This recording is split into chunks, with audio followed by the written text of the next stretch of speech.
She was chained, barefoot, and half-starved, and every man in that marketplace was laughing at her. They called her broken. They called her worthless. They placed her on the auction block like discarded cargo and opened the bidding at the price of a lame horse.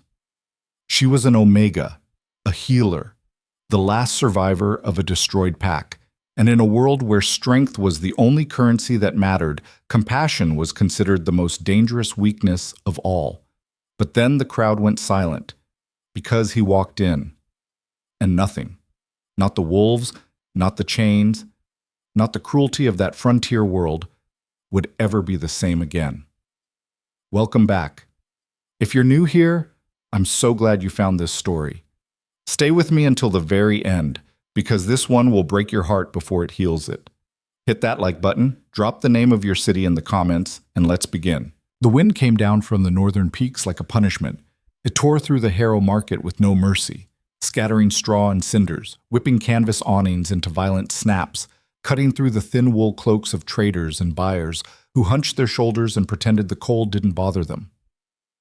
Because in the Harrow market, showing discomfort was showing weakness. And showing weakness in a place like this could get you killed before noon. The market sprawled across the old river basin at the foot of the Duskwall Mountains like a wound that had never properly healed. A chaotic sprawl of iron-barred stalls, smoke-blackened cooking fires, weapon racks, livestock pens, and auction platforms that rose on thick timber pilings above the muddy ground. Every 10 days, traders from across the frontier territories converged here. They came to buy and sell everything the lawless North produced: furs, weapons, livestock, grain, medicines, labor, and on the platform at the market's dead center, people, not slaves exactly. The frontier packs had complicated language for complicated arrangements. They called it bonded service, or contracted labor, or pack placement. They used careful words to describe brutal realities. But when you watched a man examine a woman's teeth the way he'd examine a horse's, or when you saw the iron cuffs on thin wrists, or when you heard the auctioneer rattle off a person's physical dimensions like livestock statistics, the careful words stopped meaning much. Leora Vale stood on the auction platform and tried not to shiver. She failed. The cold had been working on her for 3 days, ever since the traders from the eastern recovery camps had loaded her onto a cart with 4 other displaced omegas and driven her through mountain passes where the wind cut like glass. She had nothing but a thin linen shift and the wool blanket she'd managed to fold around her shoulders like a shawl before the traders noticed and threatened to take it back. Her feet were bare on the platform's rough timber. Her dark hair, unbrushed and tangled, whipped across her face in the gusts. She was 23 years old, 5'4", and weighed considerably less than she should have. 3 months in a recovery camp after the destruction of the Ashvale pack had not been kind to her frame. She kept her eyes down. Around her, the other 4 omegas on the platform stood with varying degrees of resignation or terror. The girl to her left, no older than 16, was crying silently. The broad-shouldered man at the platform's far end, an omega male who'd once worked as a blacksmith, Leora gathered from the tag hung around his neck, stared straight ahead with the careful blankness of someone who had made peace with whatever came next. Leora understood that blankness. She was trying to find it herself. The auctioneer, a heavy-set man named Corwick, with a red-veined nose and a voice like gravel in a tin bucket, was working through the lineup with practiced efficiency. He started with the young woman, cycling through her attributes in a rapid monotone: age, height, weight, documented skills, health status, pack history. The bidding was quick. 3 men competed. The winner was a thick-necked alpha from one of the lowland ranching packs who paid a fair price and didn't look pleased about it. The blacksmith went next, higher bidding, more interest. A fortress pack out of the eastern ridges needed metalwork, and several of their representatives were competing. The price climbed to something respectable. Then Corwick turned to Leora. He picked up the tag hanging from her iron cuff and read it with the practiced disinterest of a man who had done this 1,000 times. His expression, however, shifted slightly, not with sympathy, not with something closer to mild embarrassment, the expression of a man who has to sell a broken piece of merchandise and doesn't want to waste too much time on it. Next up, he announced, projecting his gravel voice across the gathered crowd. Female Omega, age 23. Former member of the Ashevale Pack. That's the one that got wiped out in the Northern Ridge conflict 7 months back, for those keeping track. Height 5'4". Weight? He paused, glanced at the paper. 112 pounds. There was a sound from the crowd. Not quite a laugh, something adjacent to one, a collective dismissive exhale. Skills documented include herbalism, wound treatment, fever management, and, Corwick cleared his throat, healing arts. Now the laugh came. Open and unsubtle. Leora felt it land on her skin like something physical. She kept her eyes down. "A healer!" someone in the crowd called out. "That's what you're selling us? A healer?" "Who needs a healer when your pack trains its wounds away?" another voice answered, and there was more laughter, louder this time, rippling through the gathered buyers. "I'll give you 8 iron for her," someone shouted from the back. The price of a decent hunting knife. 10, another voice countered, and the tone made clear it was mockery, not genuine bidding. Corwick raised his hand for quiet. He'd been doing this long enough to know when a sale was going sideways. "Starting the documented bid at 50 iron, he said firmly. "This is a trained medical practitioner with verifiable skills. Verifiable uselessness," a man near the platform's edge called out. He was built like a siege weapon, broad through the chest, iron gray at the temples, wearing the heavy fur cloak of a senior pack warrior. His voice carried the absolute assurance of a man who had never been told he was wrong and didn't expect to start now. In the real frontier, wounds are earned and healed by the body's own strength. A healer is a crutch. A crutch makes warriors weak. Murmurs of agreement from the crowd. Leora knew the man, not personally. She'd never met him, but she knew the type with the intimacy of long study. She'd grown up in the Ashevale Pack, which had been gentler than most frontier settlements, more willing to value both strength and care. She'd watched travelers and traders come through, and she'd learned to read the ideology of the hardline northern packs in the way they stood, the way they looked at healers, the contempt that lived behind their eyes like a permanent resident. This man was Beta Varkor. She'd heard his name even in the recovery camps. Iron Varkor, they called him, the enforcer of Kael's fortress, the man who had turned the northern mountain stronghold into the most feared fighting force on the frontier.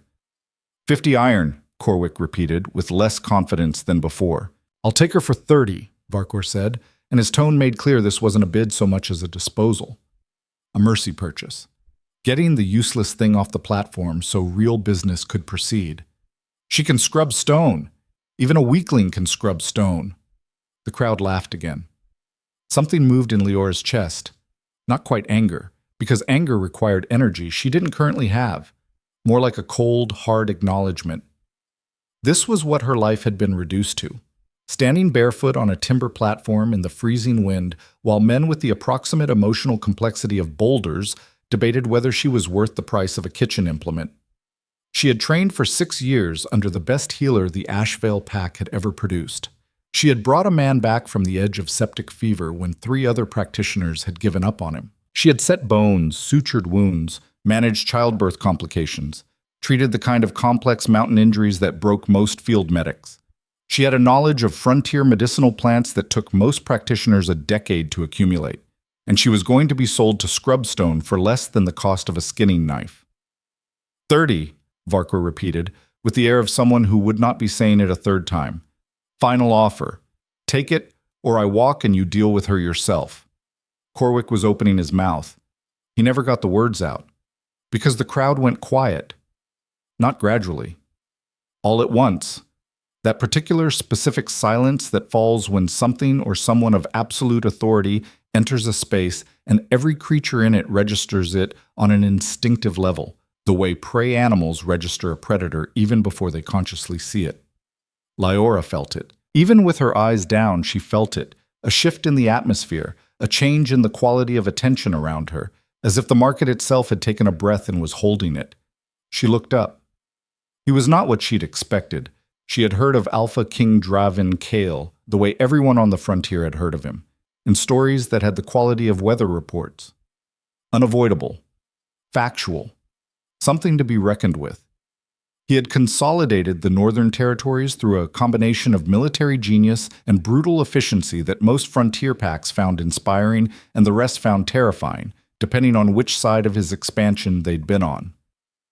He was 28 years old. He had fought in 47 documented conflicts and had not lost a significant one.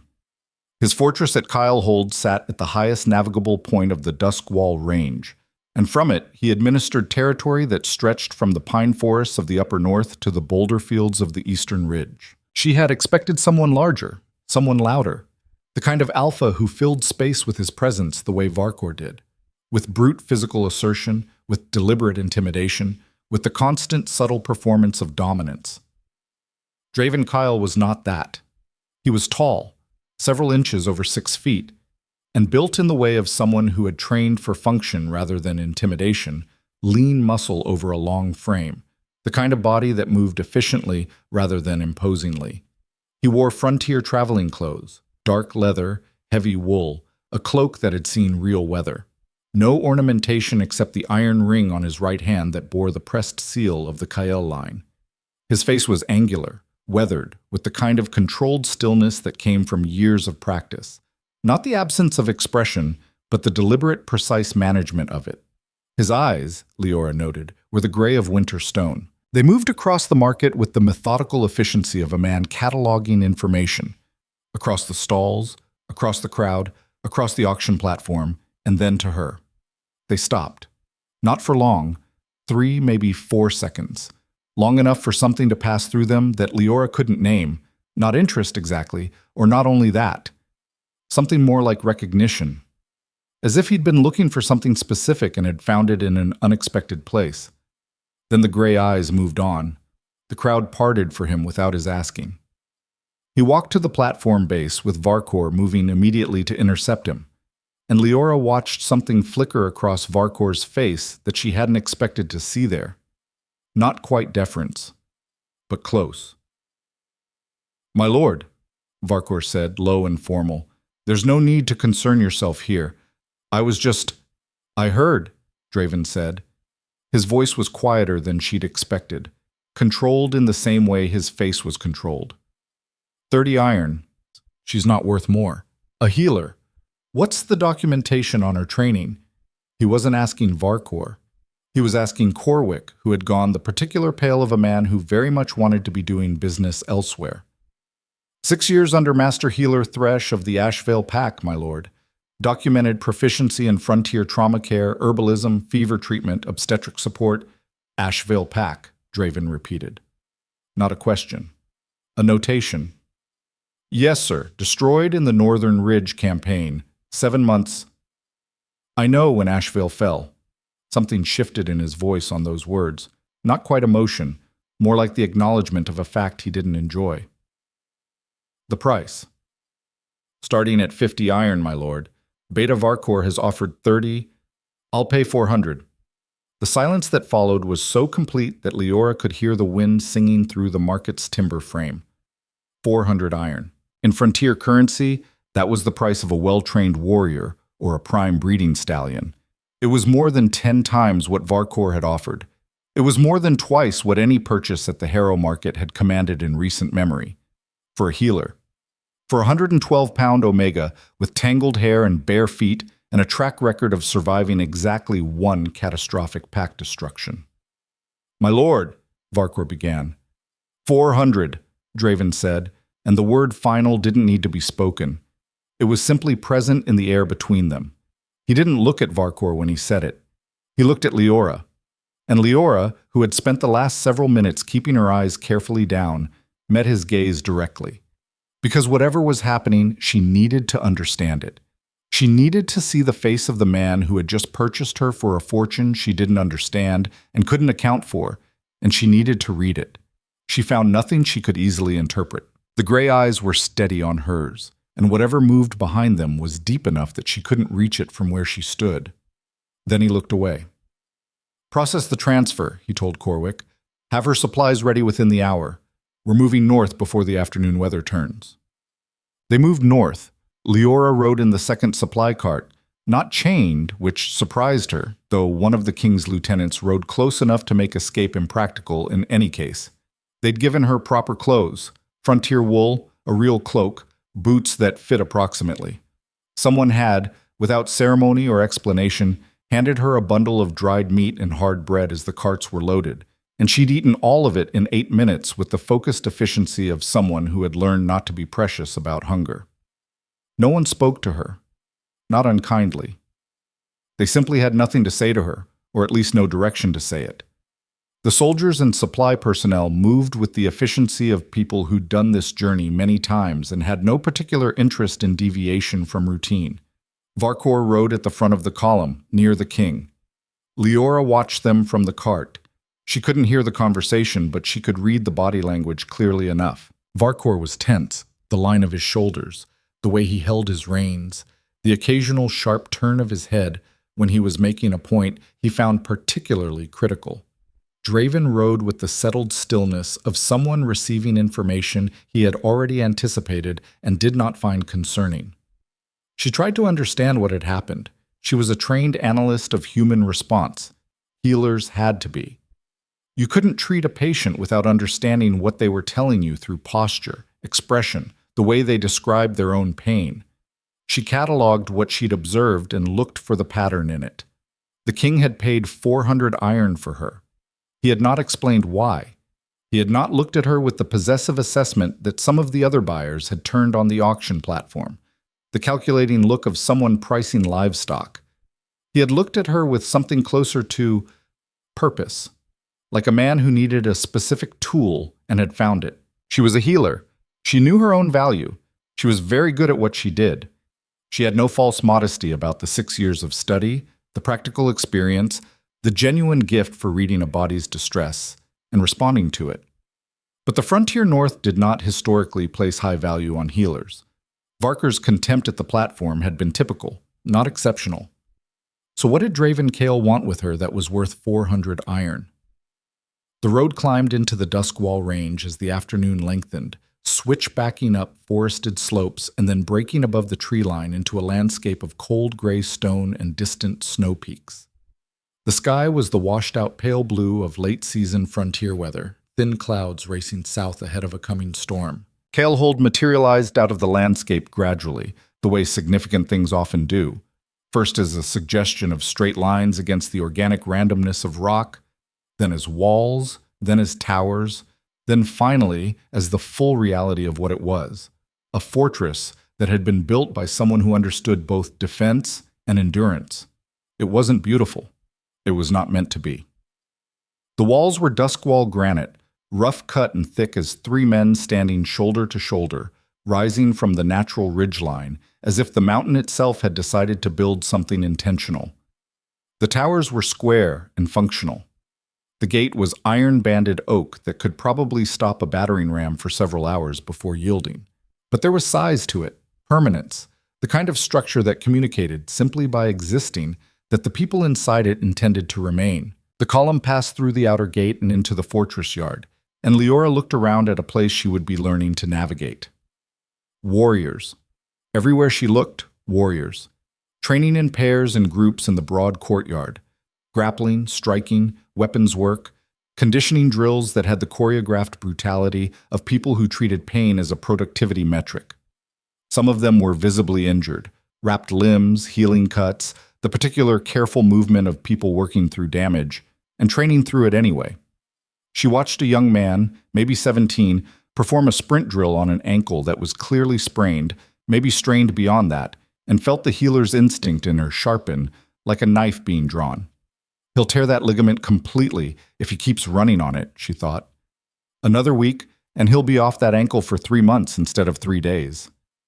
She said nothing. She was new here, freshly bought, and she understood that the time for speaking was not now. She was assigned to quarters in the fortress's lower residential level. A small room, spare but functional, with a straw mattress, a single lantern, and a shelf that had recently been cleared of someone else's belongings.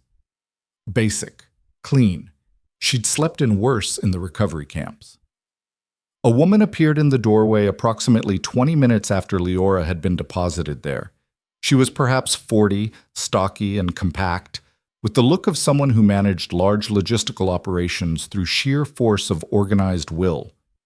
She introduced herself as Mairead, the fortress's domestic overseer, with the brisk efficiency of someone who had a great deal to do and was allotting this interaction exactly as much time as it required and no more. "You'll start in the supply rooms," Maret said, not unkindly but without warmth, "inventorying the herb stores. Catalog what's there, identify what's depleted or contaminated, draft a requisition for restocking. The king wants it done within 4 days." "The herb stores," Lior repeated, "for medicinal purposes. For whatever purposes they're kept." Maret's eyes moved over her briefly. "You were bought as a healer. Healing's your work. Don't expect anyone here to be enthusiastic about it. Just do it quietly and don't get in the warrior's way." "I understand." "Good." Maret turned to leave, then paused. "One other thing. Beta Varkor runs the training programs and the warrior protocols. He doesn't answer to me or to anyone else here below the king himself. If he tells you something, it's the same as the king telling you. Are we clear?" "Clear," Leora said. Maret left. Leora sat on the edge of the mattress in her small room and listened to the sounds of kale hold settling around her. The distant rhythm of training drills, the clang of metal, the wind working at the stone walls, the occasional bark of an order. She thought about the boy with the sprained ankle. She thought about the herb stores and whether they were catastrophically depleted or merely normally depleted. She thought about what Draven Kale wanted from her that was worth 400 iron. She didn't have answers yet, but she was very good at waiting for the evidence to present itself. The herb stores were, in fact, catastrophically depleted. She spent the first full day in the supply rooms, a long, low-ceilinged space beneath the fortress's main hall, lined with shelving that smelled of old wood and dried plants, working through the inventory with the careful attention of someone who understood exactly what she was looking at. The previous organization system appeared to have been designed by someone who knew approximately 3 medicinal plants by name and had arranged the rest by color. Containers were unlabeled or mislabeled. Several critical antiseptics had been allowed to degrade past usability. There was no feverwort at all. None. Which in a fortress this size was a near-criminal oversight because frontier warriors got fever infections with reliable frequency. She made her lists. She was thorough. She noted not just what was absent, but what had been improperly stored, what had been incorrectly identified, what had been preserved correctly, but was 3 years past efficacy. On the afternoon of the second day, a boy appeared in the supply room doorway. He was maybe 8 or 9 years old, with the look of someone who had recently been crying but had made a determined effort to stop. His right arm was held at a careful angle, the instinctive positioning of someone managing pain. And when Leora looked at it properly, she saw the bruising along his forearm that spoke of an impact injury, possibly a fracture. "Are you the healer?" he asked. He was trying to sound casual. He was not succeeding. "I am," Leora said. She kept her voice level. Children were better approached without urgency. It made the pain less frightening when the person treating it wasn't visibly alarmed. "Come in. What happened?" "Training," the boy said, crossing the threshold with the careful movement of someone managing every step. "I fell on it. During the wall climb, I didn't—" He stopped, swallowed. "I didn't tell anyone. They'll say I need to train through it. Show me." She examined the arm carefully, pressing gently along the bone, testing range of motion, watching his face for the specific flinches that told her what she needed to know. A green stick fracture, she concluded. The kind children's bones produced under sharp impact, not a full break, but a crack. Painful. Manageable without intervention in the short term, but liable to develop into a full fracture if he kept using it under load. "What's your name?" she asked. "Fen." "Fen, your arm is fractured, not completely. It's what we call a partial break. It will heal, but it needs to be splinted and rested for 3 weeks. If you train on it before then, it will break completely, and then you'll be off training for 3 months, not 3 weeks. Do you understand?" The boy looked at her. He was doing the math she'd intended him to do. 3 weeks versus 3 months.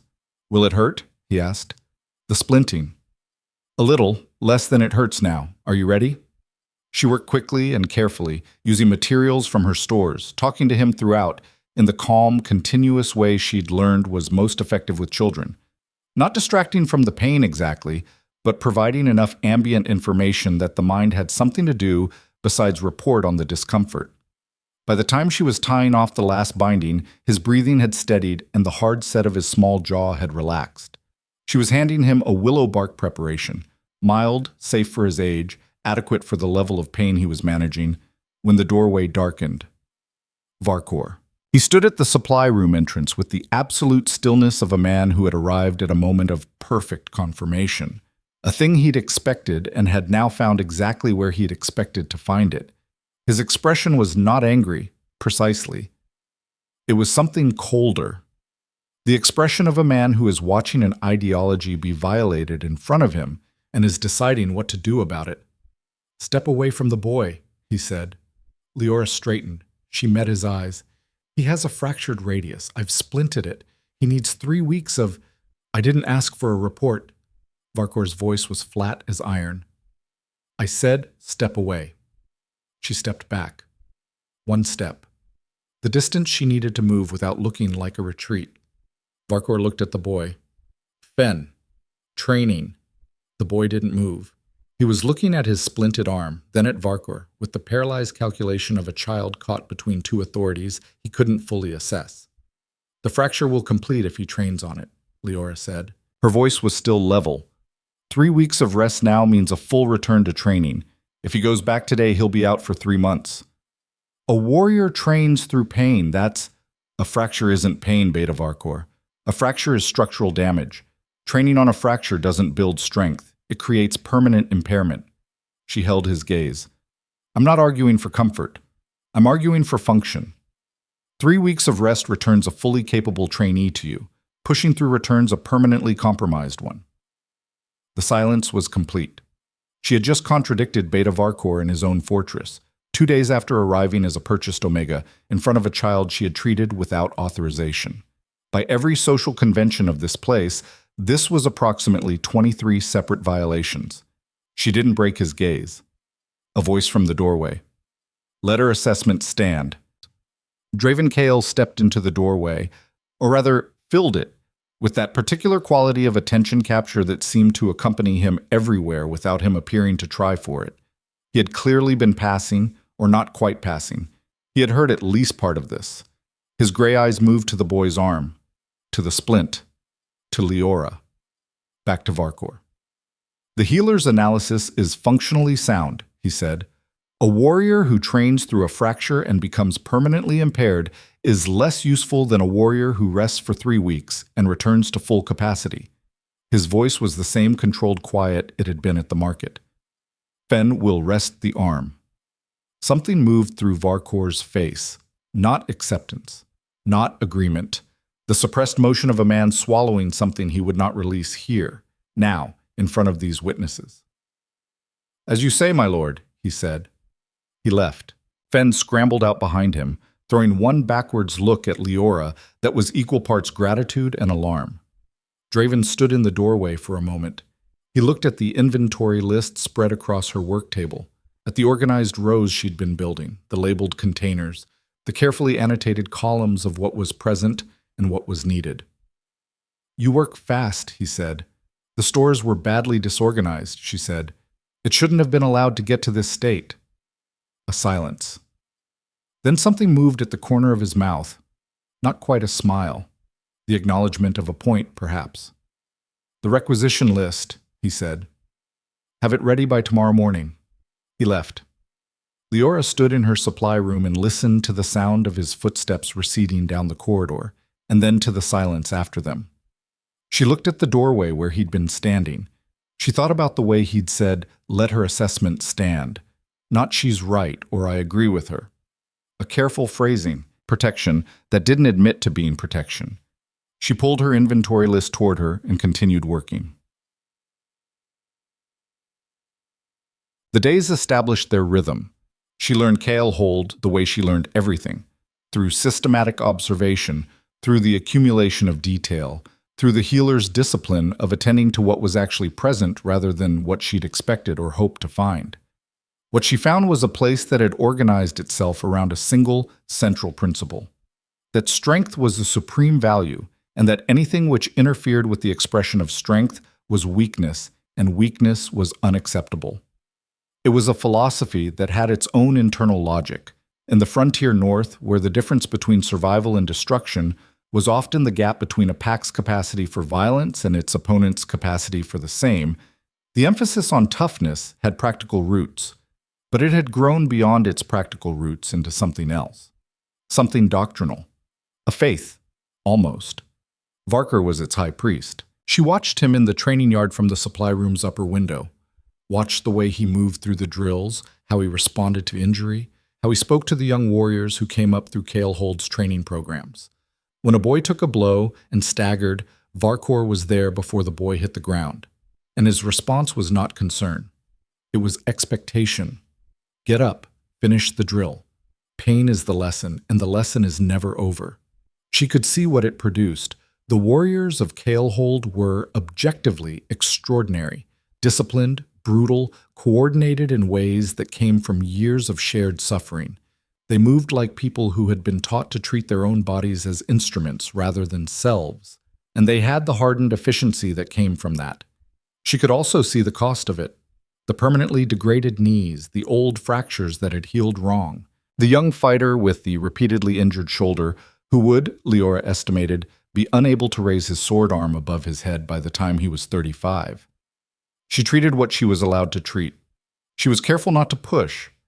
She made her interventions quiet, efficient, and framed always in Draven's language: function, capacity, return to full operational strength. It was a translation exercise. She took the language of compassion and rendered it into the language this fortress understood. It worked sometimes. Not with Varkor. Varkor watched her with the patient, implacable attention of a man who understood exactly what she was doing and was waiting for the moment when he could stop her doing it. She felt it on the back of her neck sometimes when she was working, the awareness of being observed from a distance she couldn't quite locate. She was not afraid of him exactly. Fear wasn't useful, and she had spent most of her life in situations that offered reason for it, and had learned to convert it into attention instead. But she was not naive. She knew what Varkor's attention meant. She was a foreign body in a system that had achieved homeostasis around principles she challenged simply by existing. The system would attempt to expel her, eventually. That was what systems did. The question was what the king would do when it came to that. She had no answer for that yet.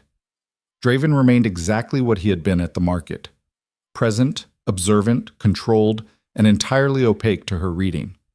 He spoke to her with the same functional precision he appeared to use for everything: purpose, information, brevity. He did not treat her unkindly. He did not treat her warmly. He treated her with the exact same quality of professional engagement that she imagined he offered his supply master or his senior strategist. What she could not account for was why he'd paid 400 iron for her. He had not explained. He had not indicated that he intended to explain. She had not asked, because the moment for asking had not arrived. She understood instinctively that some questions posed at the wrong time would close more doors than they opened. She watched him instead. She watched him run the fortress with the same systematic attention he seemed to bring to everything: the training schedules, the supply chains, the diplomatic communications with neighboring packs, the constant maintenance of a military organization that had to remain at peak readiness simply to hold what it had taken.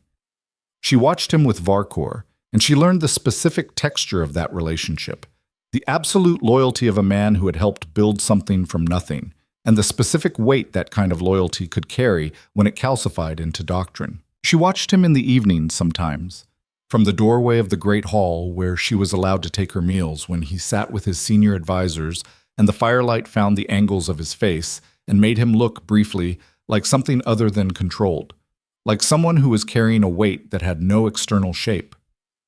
She wasn't sure what she was learning from that observation, but she kept doing it, because she was a healer, and healers looked for the injuries that didn't show. 3 weeks after this boy Fenn's arm had been splinted, he found her in the supply room again. He held out his arm. "It doesn't hurt anymore," he said. She examined it.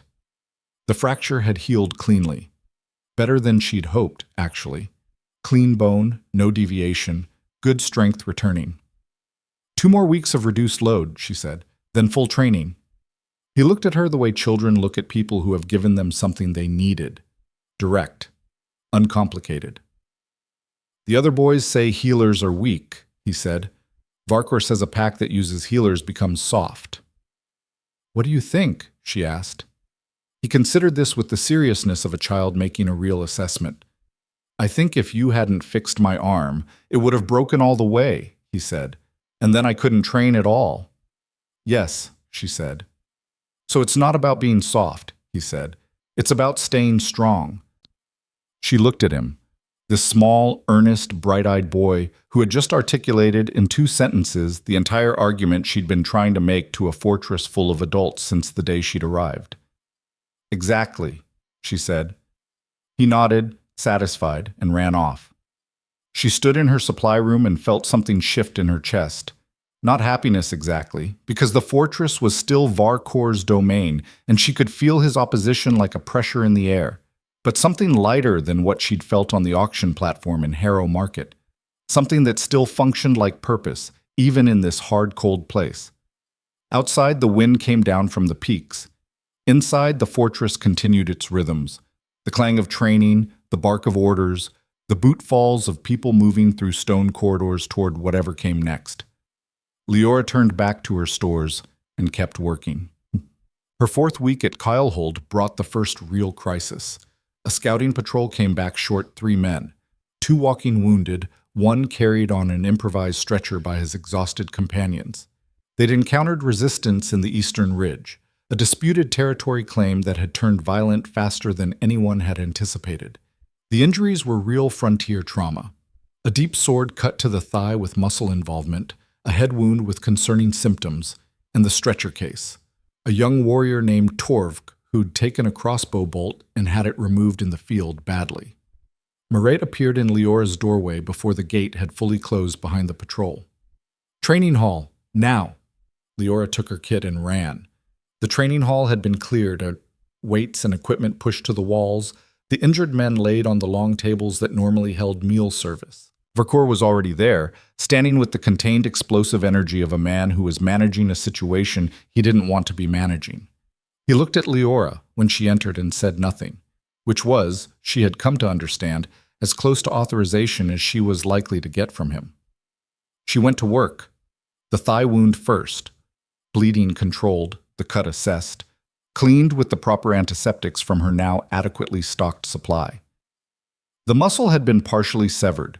She sutured it with the careful layered technique she'd learned in her 3rd year of training, working from the deep structure outward, talking to the man throughout in the calm, continuous voice that kept patients present and cooperative. He sweated and gripped the table edge and didn't make a sound. These were Kylehold warriors, and that particular stoicism, at least, made her work easier. The head wound was concerning but manageable. The symptoms she'd been worried about, the dilated pupils and the slurred speech, resolved with rest and the specific compound she prepared for cranial impacts. She gave instructions for monitoring that she suspected Mairead would follow and Varkor would ignore. Torvk was the real problem. The bolt had been removed in the field, which was the right call. A bolt stays in only when removing it would cause more damage, and in Torvk's case the removal had been clean. The problem was what had been left behind. She could see it before she touched him. The rim of infection already beginning at the wound edges, the color and heat of the surrounding tissue, the particular smell that every experienced healer learned to read before the patient was symptomatic enough for anyone else to notice. "Who removed the bolt?" she asked, not looking up from the wound. "Patrol medic," one of the returning soldiers said. "Field conditions." "Did they clean the wound?" A pause. "Best they could." She nodded, not blaming the field medic. Field conditions were what they were. But the infection was already established, and Torvk had a fever she could feel without a thermometer. She worked for 4 hours. It was the kind of work that blocked everything else out. The focused, careful management of a body trying to kill itself through inflammation.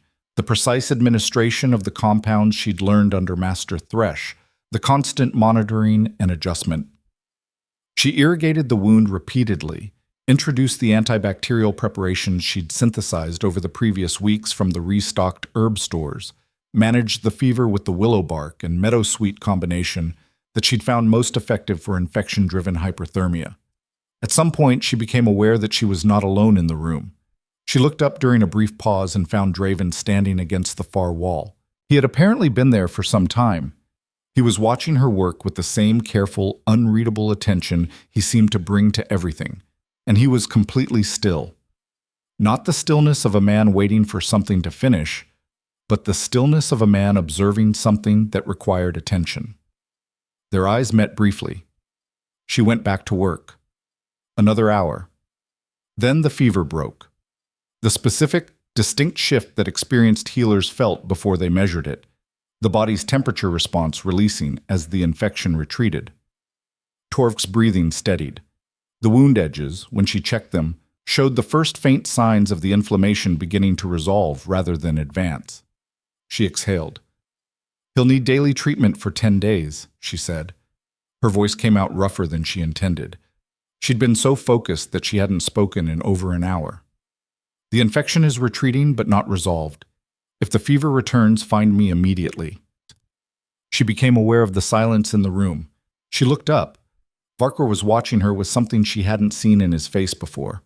Not admiration. That would never come from him, she understood. But the specific, reluctant look of someone who has witnessed something they cannot entirely dismiss. Draven pushed off the wall. He walked to the table, looked at Torv's even breathing, at the clean wrapped wound, at the color already returning to the young warrior's face. "You didn't sleep last night," he said. It wasn't a question. She'd been in the supply room until past midnight, preparing the compounds she'd suspected she might need. She hadn't mentioned this. "I had work to do," she said. He was quiet for a moment. Then, "Good work," and he walked out. Varkor remained. He looked at her for a long time with the patient, assessing regard of a man updating a threat assessment. Then he, too, left, without a word. Leora began cleaning her instruments. She thought about what had just happened. Not the healing, which she understood completely. She thought about the look on Varkor's face. She thought about Draven's voice when he said "good work," the particular careful quality of it, as if he were releasing something he'd been holding. She thought about what it meant, to be doing this work here. In this place that had decided compassion was weakness. To be doing it well enough that even the people who hated the idea of it couldn't entirely look away. She thought about the boy Fen, who had said, "It's not about being soft. It's about staying strong." She set down her instruments and looked at the healing man on the table. His steady breathing, the first genuine rest his body had been able to find in days. Outside, the wind came down from the dusk wall peaks in long, cold sweeps, and Kael'hold stood against it the way it always had, the way it was built to stand, hard, enduring, and beginning, in the smallest ways, to change. Torv lived.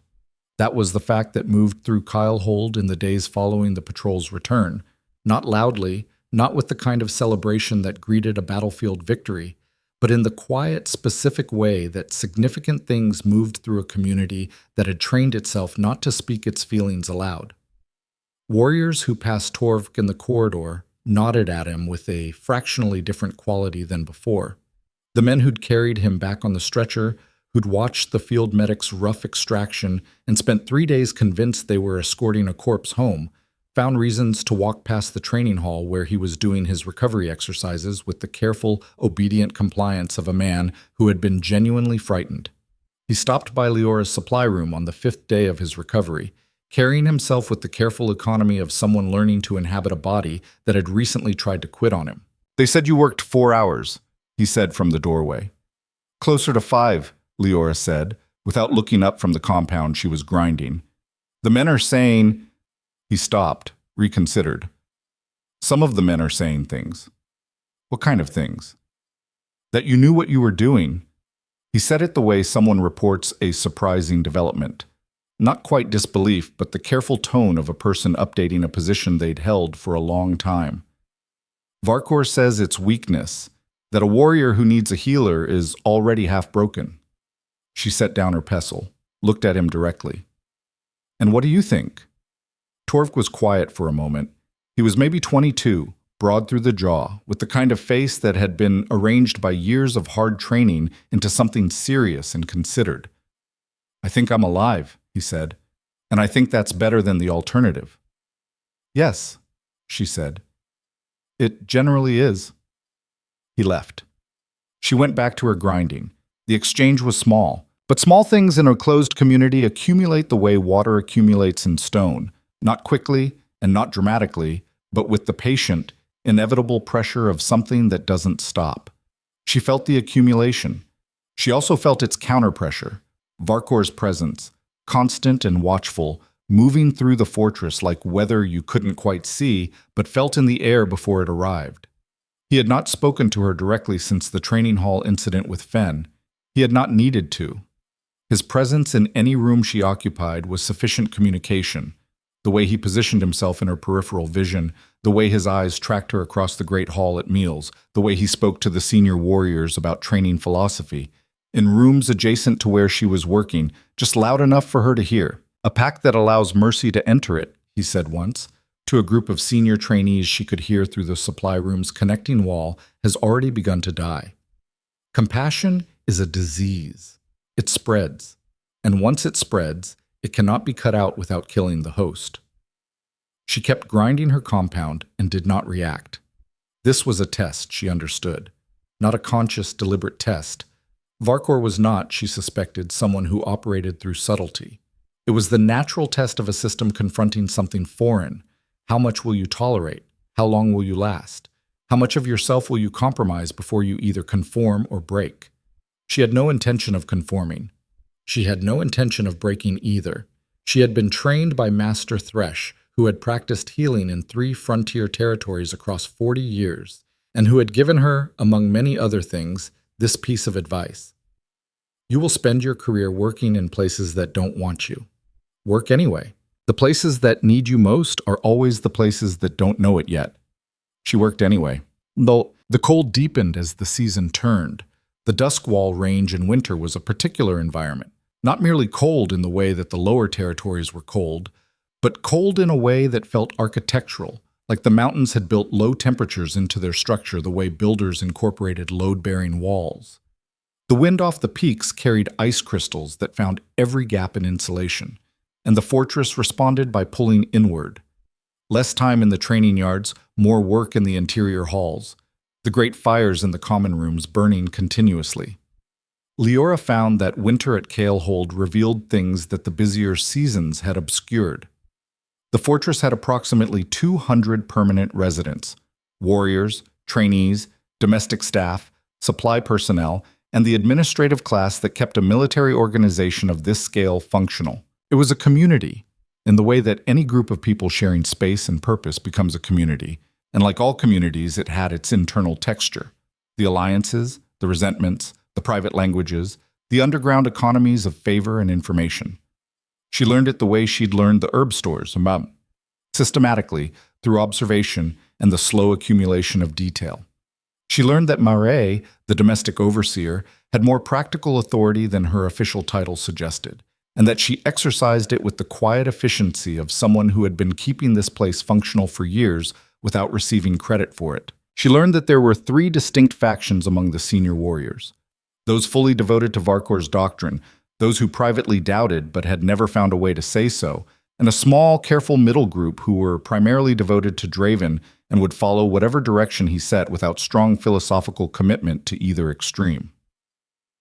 She learned that Draven had built Kalehold from significantly less than what it was now, that 15 years ago the fortress had been a ruin on the ridgeline, and the pack that occupied it had been a quarter of its current size, struggling, and in genuine danger of being absorbed by the more powerful lowland packs to the south. That Varkor had been there from the beginning, that whatever Draven had built, he had built partly on the foundation of Varkor's absolute, unswerving belief in the doctrine of strength, and that the fortress's current power was not separable from that foundation. This, she thought, was the architecture of the problem. Draven had not invented the ideology. He had inherited it, or accepted it, or both, taken the tools that were available and built something remarkable with them. And now the tools were calcified into doctrine, and the doctrine had a guardian who believed in it with the sincerity of a man who has organized his entire life around a single principle. Changing this wouldn't be simple. She wasn't sure it was fully her task, but she thought about it in the long winter evenings, in the way she thought about complex cases. Not with a predetermined solution, but with the careful attention of someone holding a problem up to the light and looking for the pattern it made. It was the winter's second major snowfall, 6 weeks after her arrival, when Kaelhold's daily rhythms produced the crisis she had been, on some level, bracing for since the day she walked through the fortress gate. The training accident happened during the indoor combat drills, a collision between two senior warriors in the narrow practice hall that resulted in one of them, a man named Garrist, striking the stone wall hard enough to cause a compound injury to his right leg. Leora heard it from 2 floors above, a sound with a specific resonance that healers learn to recognize the way hunters recognize certain tracks in snow, and she was moving before she'd consciously decided to move. The practice hall was chaos by the time she arrived. Controlled chaos, the kind that people trained to manage violence can produce in a crisis. Organized but tense, the injured man on the ground with 2 warriors keeping him still, and the rest of the training group forming an outward-facing perimeter that was functionally useless but gave everyone something to do with the alarm coursing through them. The injury was serious. A displaced fracture of the fibula with secondary soft tissue damage that she could assess in 30 seconds of careful examination, and it was the kind of injury that, without proper intervention, would likely end Gareth's fighting career. He was 31, a senior patrol leader, one of the 3 or 4 warriors in the fortress who functioned as institutional memory for the pack's tactical history. She opened her kit. "Stop," Varkor's voice from the hall's far entrance. He was flanked by 2 of his most devoted lieutenants, men she'd classified early as the true believers, the ones who had organized their identities so completely around the doctrine of strength that any alternative threatened something deeper than philosophy. "Step away from him," Varkor said. "He trains through it." "He cannot train through a displaced fracture," she said, without looking up from Garrist's leg. "If he puts weight on this, the bone will—" "A warrior does not lie on the floor while a—" Varkor paused, and in the pause was something deliberate, a choice, while an Omega with no standing in this fortress decides the terms of his recovery. The word landed in the room the way words sometimes do in enclosed spaces, with a particular, sharp weight going into the air between them and staying there. She looked up then. Not to challenge him, exactly. Or not only that, because she needed him to see that she had heard it and that she had not been diminished by it. "My standing in this fortress was established by the Alpha King," she said. "My work speaks for itself. Torvik is alive. The patrol's wounded returned to full training within 3 weeks. These are facts." "Your work," Varkor said, moving into the room now, his lieutenants moving with him, "is making my warriors soft. Every man who goes to you instead of training through his pain is weaker for it. Every man who learns to rely on your preparations instead of his body's own strength—" "Garrist," she said, turning back to the injured man, "this fracture will leave you permanently compromised if it isn't set correctly. You will fight again, but not at full capacity. Do you understand what I'm saying?" Garrist's face was set against pain, the particular rigid expression of someone enduring it through will alone. He looked at her. Then he looked at Varkor. The classic split loyalty of a man caught between 2 authorities, and she could see him doing the calculation in real time. "Varkor," Garrist said through his teeth, I want her to set it." Silence. Varkor's face underwent something she hadn't seen before. Not anger, or rather, not only anger. Something that ran deeper, something that touched the place where a man's faith in himself lives. Because this was one of his warriors, one of the men who had trained under his doctrine for years, who had absorbed the philosophy of strength until it was supposed to be structural, and that man was lying on the floor asking for the healer. "You will be weaker for it," Varkor said. His voice had gone very quiet. "You will carry this weakness." "He will carry full function," Leora said. "That is what I'm offering. That is all I'm offering." She turned to her kit. She began to work. She heard Varkor's footsteps as he moved, 2 steps toward her and then stopping. Because stopping was the only thing he could do that didn't require him to physically assault her, which was something she had gambled he would not do here, in front of 20 witnesses without direct authorization. She worked on Garrist's leg with hands that were steady because she needed them to be, because steadiness was the job, and she had been trained for this. Varkor left the hall without speaking. The silence he left behind was the loudest thing she had heard since arriving at Kaelhold. She understood that evening that something had changed, not the fundamental conflict. That was still there, perhaps sharper than before. But the quality of the watching had changed. The warriors who passed her in the corridors now looked at her differently, some with the same contempt as before, some with the deliberate blankness of people working to manage a position they were no longer entirely sure of, and a few, a small few, but more than there had been a week ago, with something approaching acknowledgement. The information in that acknowledgement was fragile. She did not treat it as a victory, but she held it carefully, the way you hold something that might still break. Moret found her that evening as she was restocking her kit in the supply room. "You pushed him hard today," Moret said. She had a way of beginning conversations in the middle of them, as if the preamble had happened somewhere else and she was joining Leora at the relevant point. In front of his men. "I treated an injured warrior," Leora said. "Don't be precious. You know what you did." Moret sat on the edge of the workbench with the comfortable authority of a woman who sat wherever she chose. "Varkor doesn't forget. He doesn't forgive either, which is worse. He holds things like a blade holds an edge, keeps them sharp." "I know." "Do you know how long he's been with this pack?" Moret asked.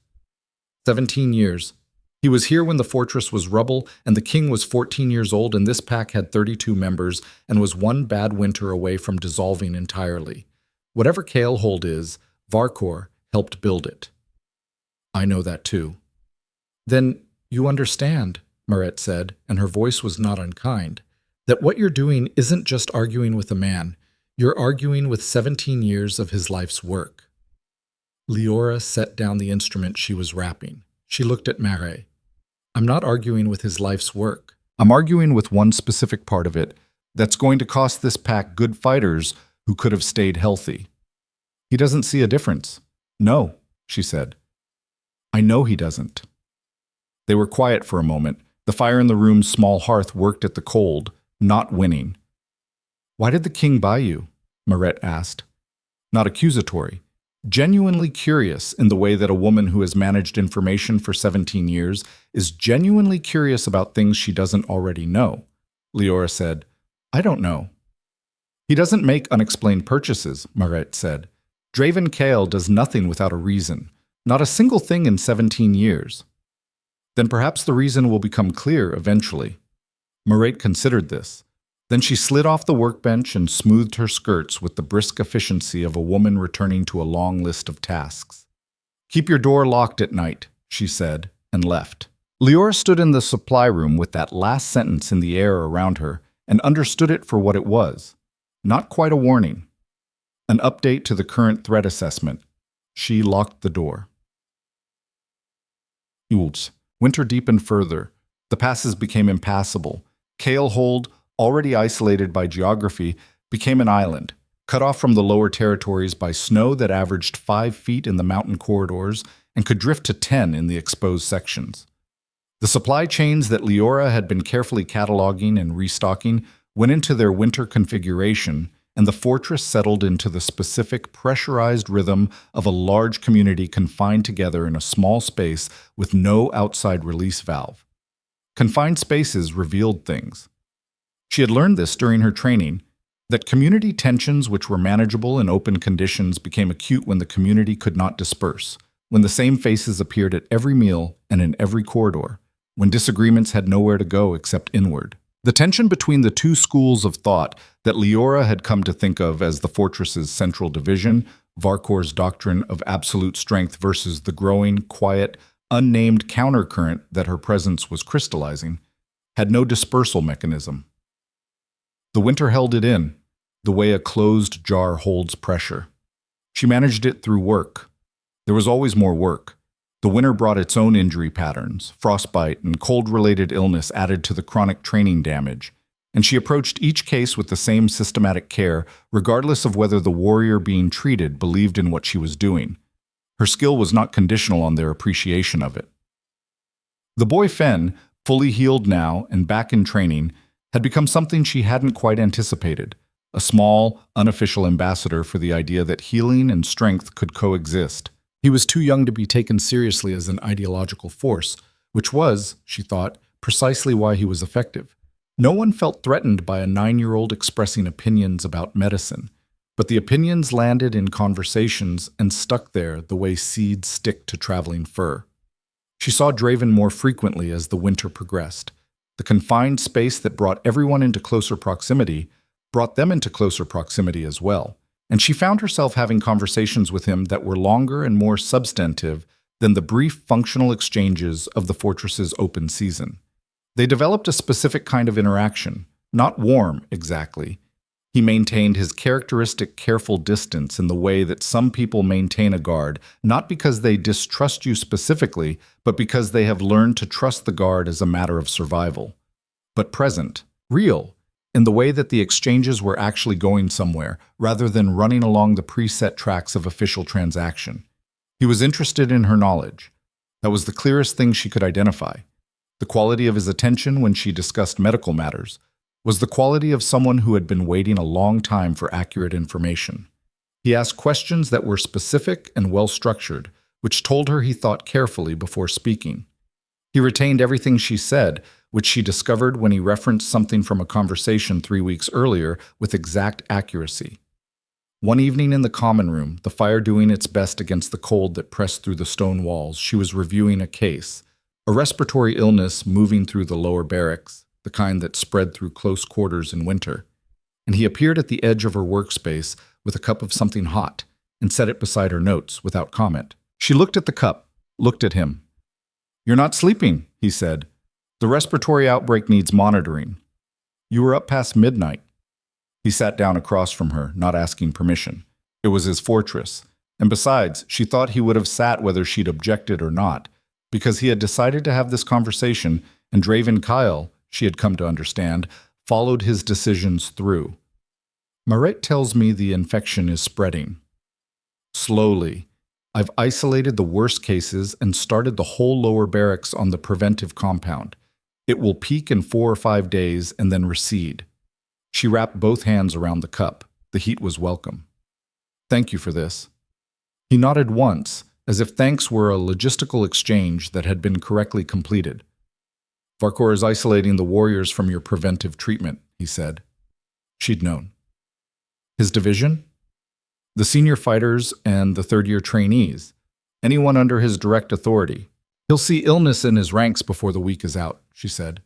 Not with satisfaction. There was nothing satisfying about watching preventable illness become actual illness. With the specific frustration of someone watching a mistake being made in real time that she was not in a position to stop. "I know," Draven said. "You could order compliance." "Yes," he said. The silence that followed had a specific shape, the shape of something he wasn't saying, the shape of a reason she didn't yet fully understand. "He built this," Draven said finally, and the weight of it in his voice told her he was not talking about the barracks or the illness or even the training philosophy. He was talking about all of it, everything. The walls around them, the territory beyond those walls, the 17 years. There were 32 of us. I was 14. He was the one who... He stopped. His jaw set. Some debts are structural. They hold things together even when the structure needs to change. She looked at him across the firelight. This man who had purchased her for 400 iron and had not yet told her why, who enforced a doctrine he seemed to privately question, who maintained a distance she was beginning to understand was not indifference, but something more complicated than indifference. "What do you do?" she said carefully, "when the structure needs to change but the thing holding it together won't?" He was quiet for a long time, long enough that she thought he might not answer, that the question had found a place in him too deep to surface easily. "You wait," he said, "until the moment comes when you don't have a choice." It was the most honest thing he had said to her since the market. She drank her tea and didn't push further. Some conversations needed to end where they were, and she had learned to recognize the edge of a room. The respiratory illness peaked on the 4th day as she'd predicted and receded on the 6th. The isolated warriors under Varkor's direct supervision developed the infection 2 days after the others and recovered 2 days after the others, and Leora treated them with the same care she treated everyone else, which she understood Varkor found more infuriating than if she'd refused. There was a specific cruelty in being helped by someone you despised. It left nowhere to put the anger that didn't reflect poorly on yourself. She understood this without satisfaction and without pity. Both emotions were too expensive here, where she needed everything she had for the work. The work continued. Garrist returned to full training 5 weeks after the compound fracture, which was 2 weeks faster than she'd projected. And the first time she saw him moving through the training yard at full speed, the particular fluid, explosive efficiency of a properly healed body, she felt something in her chest that she had to spend a moment identifying before she recognized it as pride. Not personal pride, the pride of craft, the satisfaction of a thing done well being demonstrated in the real world. She was watching him from the upper window when she became aware of Draven standing behind her. He had a quality of movement, or rather a quality of stillness, that meant you didn't register his presence until he was already there, which she'd stopped finding startling about 3 weeks in and now simply accounted for. "You see it," he said. "Every time," she said. "It never gets routine." Garrus says he's moving better than before the injury. A pause. He's not saying it loudly, but he's saying it. The setting corrected a previous misalignment he'd been compensating for without knowing it. The new union is actually cleaner than the original. She paused. "I notice Varkor hasn't mentioned it." "Varkors," Draven said, and something in his voice carried a weight she'd learned to pay attention to, "is preparing for the spring campaign." She turned to look at him. "Where?" "The Eastern Ridge dispute, the same territory the patrol encountered in autumn." He was looking out the window at the training yard below. "It will be a significant engagement, multiple packs, contested resources, a situation that's been building for 2 years and will not hold through another season." She processed this. A spring campaign of significant scale meant injuries. It meant the kind of frontier trauma that field conditions handled badly. The infections, the compound wounds, the complications that became fatal between a battlefield and a fortress 2 days' ride away. "You'll need full medical preparation," she said, "not just the standard field kit. If this is a multi-pack engagement, you'll have casualties that current protocols can't manage." "I know," he said. "Let me prepare the field units," she said. "Train the patrol medics in the protocols, not just the basics. I can have them competent in advanced wound management in 4 weeks. 5 if the respiratory outbreak has set the timeline back." He turned to look at her then, the gray eyes steady. "Varkor will resist it." "Varkor resists everything I do," she said. "The question is whether you'll authorize it." The pause that followed was different from his usual pauses. It had the quality of a decision being assembled from components rather than retrieved from a place it had already been stored. 4 weeks, he said. "Be ready." She nodded. He left. She turned back to the window. Garrus was still in the training yard below, running a sword drill with the kind of clean, uninhibited power that came from a body that wasn't protecting an old injury. She watched him for another moment, committing it to the storage of things that helped when the work was hard. Then she went to plan a training curriculum. She didn't know what woke her. It was deep in the second month of winter, 3rd hour past midnight. The fortress sunk in its deepest quiet. The specific silence of a large building full of sleeping people. The fires banked, the wind outside doing its work on the stone. She lay in the dark of her small room and listened. There was someone in the corridor outside her door, not moving. That was what made it wrong. Movement was normal, even at this hour. People moved through the fortress at all hours, and the sounds of footfall were unremarkable. But someone standing still outside a door at 3 in the morning was a different thing entirely.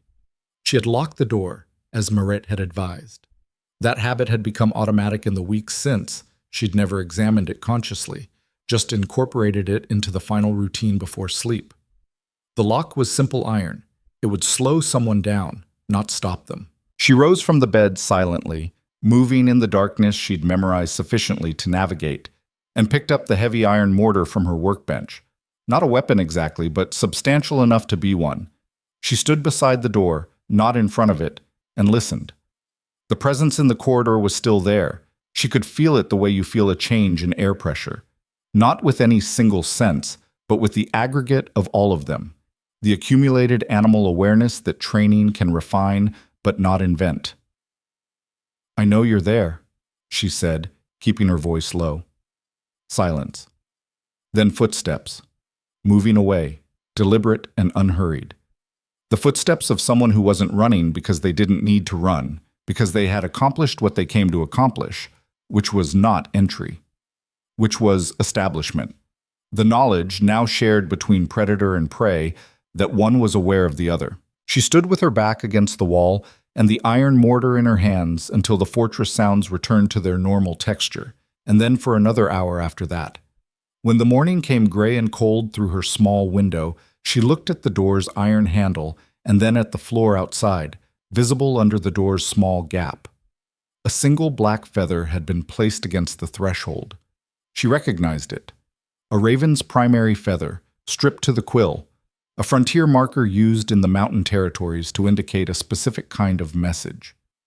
In the Ashvale Pack's traditions, it had meant your time here is ending. She picked it up. She held it for a moment. Then she set it on her workbench and went to begin her morning preparations, because the work did not stop because someone wanted her afraid.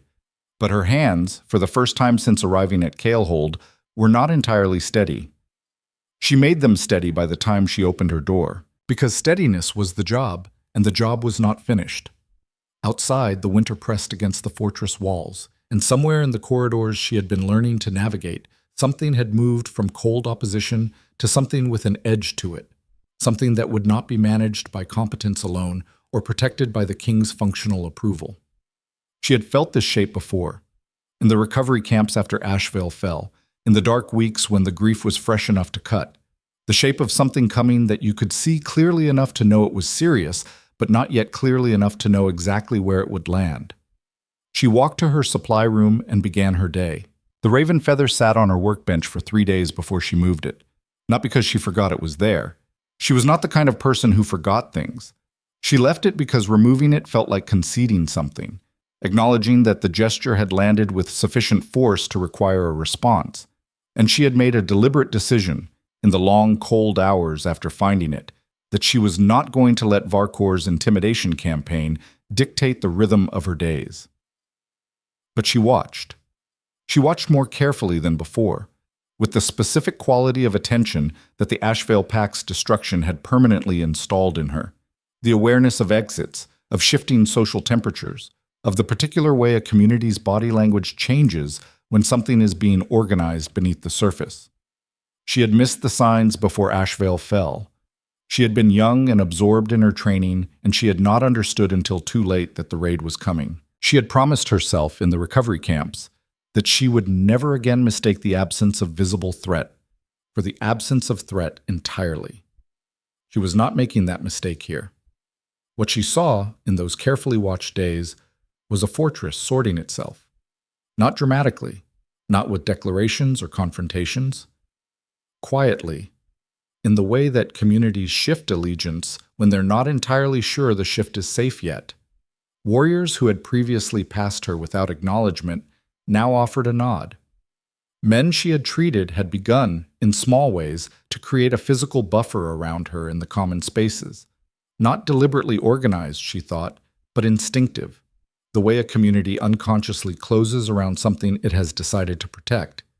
It was not enough protection against someone like Varkor. She knew that, but it told her something about where the balance was moving.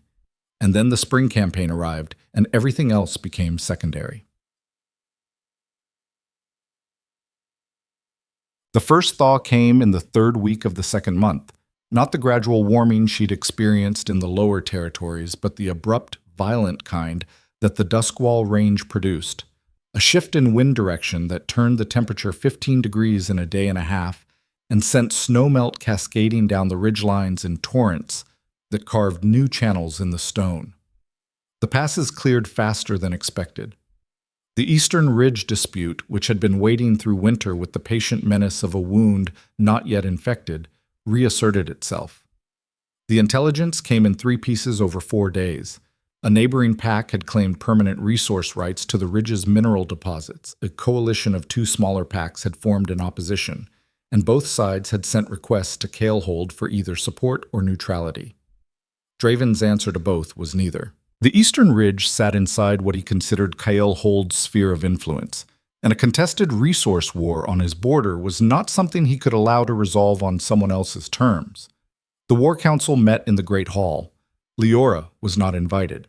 She attended anyway, not to the council itself, but to the adjacent room where she could hear through the connecting wall, which she suspected Draven knew about and had not taken steps to prevent, which was itself a form of information. She listened to Varkor argue for a rapid, aggressive campaign, a single overwhelming strike that resolved the dispute by force before either coalition could consolidate. She listened to the senior strategist, a lean, careful woman named Hessa, advocate for a measured approach with clear diplomatic channels left open. She listened to Draven ask questions, precise, specific, the questions of someone who had already assembled a picture and was confirming the details. He chose the aggressive campaign, not exactly Varkor's version, modified with supply chains and retreat protocols that Varkor hadn't included, but the fundamental shape of it. Fast, decisive, designed to resolve in days rather than weeks. She spent the night preparing. Her 4 weeks of patrol medic training had produced competent practitioners, not experts, but people who now understood what they were doing and why, which was the critical difference between someone who could follow a protocol and someone who could adapt when the protocol failed. She had trained 7 medics in total, and she had given each of them a prepared kit and a set of written protocols that she'd worked on for 2 weeks, distilling her 6 years of training into the most critical, most applicable knowledge for field conditions. She had also prepared her own kit for field deployment. She had not asked permission to accompany the campaign. She had simply prepared and waited to see if anyone told her she couldn't. No one did. Whether that was Draven's decision or an oversight, she didn't determine. She loaded her kit with the pack animals and took a position with the supply column when the fortress gates opened on the 3rd morning of the thaw, and she rode north into the gray spring light behind 200 of the most effective fighters on the frontier. The eastern ridge was 3 days' travel from Kyle Hold in good conditions. In early thaw conditions, with the passes running meltwater and the lower trails turned to mud that sucked at horses' hooves with genuine enthusiasm, it was closer to 4.5. She used the travel time. The medics who had trained with her were distributed through the column, and she moved between them during the march hours, reviewing protocols, addressing the specific anxieties that field conditions produced in people who had practiced primarily in controlled settings. She found that the movement was good for her. It gave her hands something to do, which was where her mind lived, in the action of preparation. She also used the time to study the campaign structure, because understanding the context of the injuries you'd be treating was as important as understanding the injuries themselves. You couldn't manage field trauma without understanding the tactical situation that was producing it, where the combat was heaviest, where the retreat lines would run, which positions would be hardest to evacuate from. She asked Hessa about this on the 2nd day of travel, riding alongside the strategist in the late afternoon light. Hessa looked at her with the slightly surprised expression of someone who had not expected a healer to be asking tactical questions, and then with the more considered expression of someone reassessing an assumption. "You want the full picture," Hessa said. "I want to position the medical response correctly," Leora said. "If I don't understand where casualties are most likely, I can't be where I need to be," Hessa told her. It was a professional exchange, 2 specialists identifying the overlap between their domains, and it produced something Leora valued, a cleaner map of what the next 48 hours might look like. What it also produced was proximity to the information networks of the campaign, which was how she heard, on the 3rd morning, that Varkor intended to lead the primary assault himself. She heard it from one of the supply lieutenants, who mentioned it as routine information, who didn't understand why the healer's hands went still on the supply inventory she was reviewing when he said it. She understood the risk immediately, with the specific clarity of someone who knows the relevant variables. Varkor was 61 years old, not aged by civilian standards, but by the standards of a man who had spent 45 of those years inflicting and absorbing extreme physical punishment. His body carried a load of accumulated damage that she estimated most people would find disabling. She had observed it in the winter months, the way he moved on cold mornings, the compensatory shift in his gait that spoke of old hip damage, the occasional catch in his breathing during high exertion that she suspected indicated something she would have very much liked to examine properly and knew he would never consent to. He was leading a primary assault.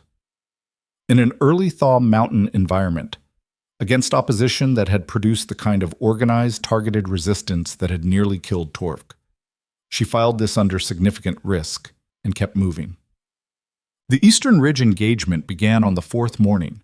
She had positioned herself and two of the medics at the secondary command position, far enough from the main engagement to have operational space, close enough to receive casualties quickly.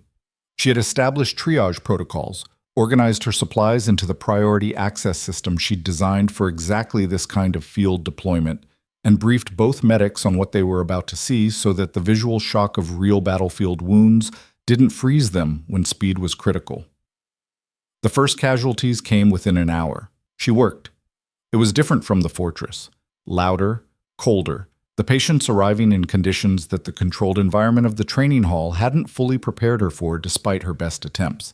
But the work was the work, and the work was something she knew how to do. She sutured and splinted and managed and organized, calling instructions to the medics with the continuous, calm authority that she'd practiced until it was automatic, and the work moved.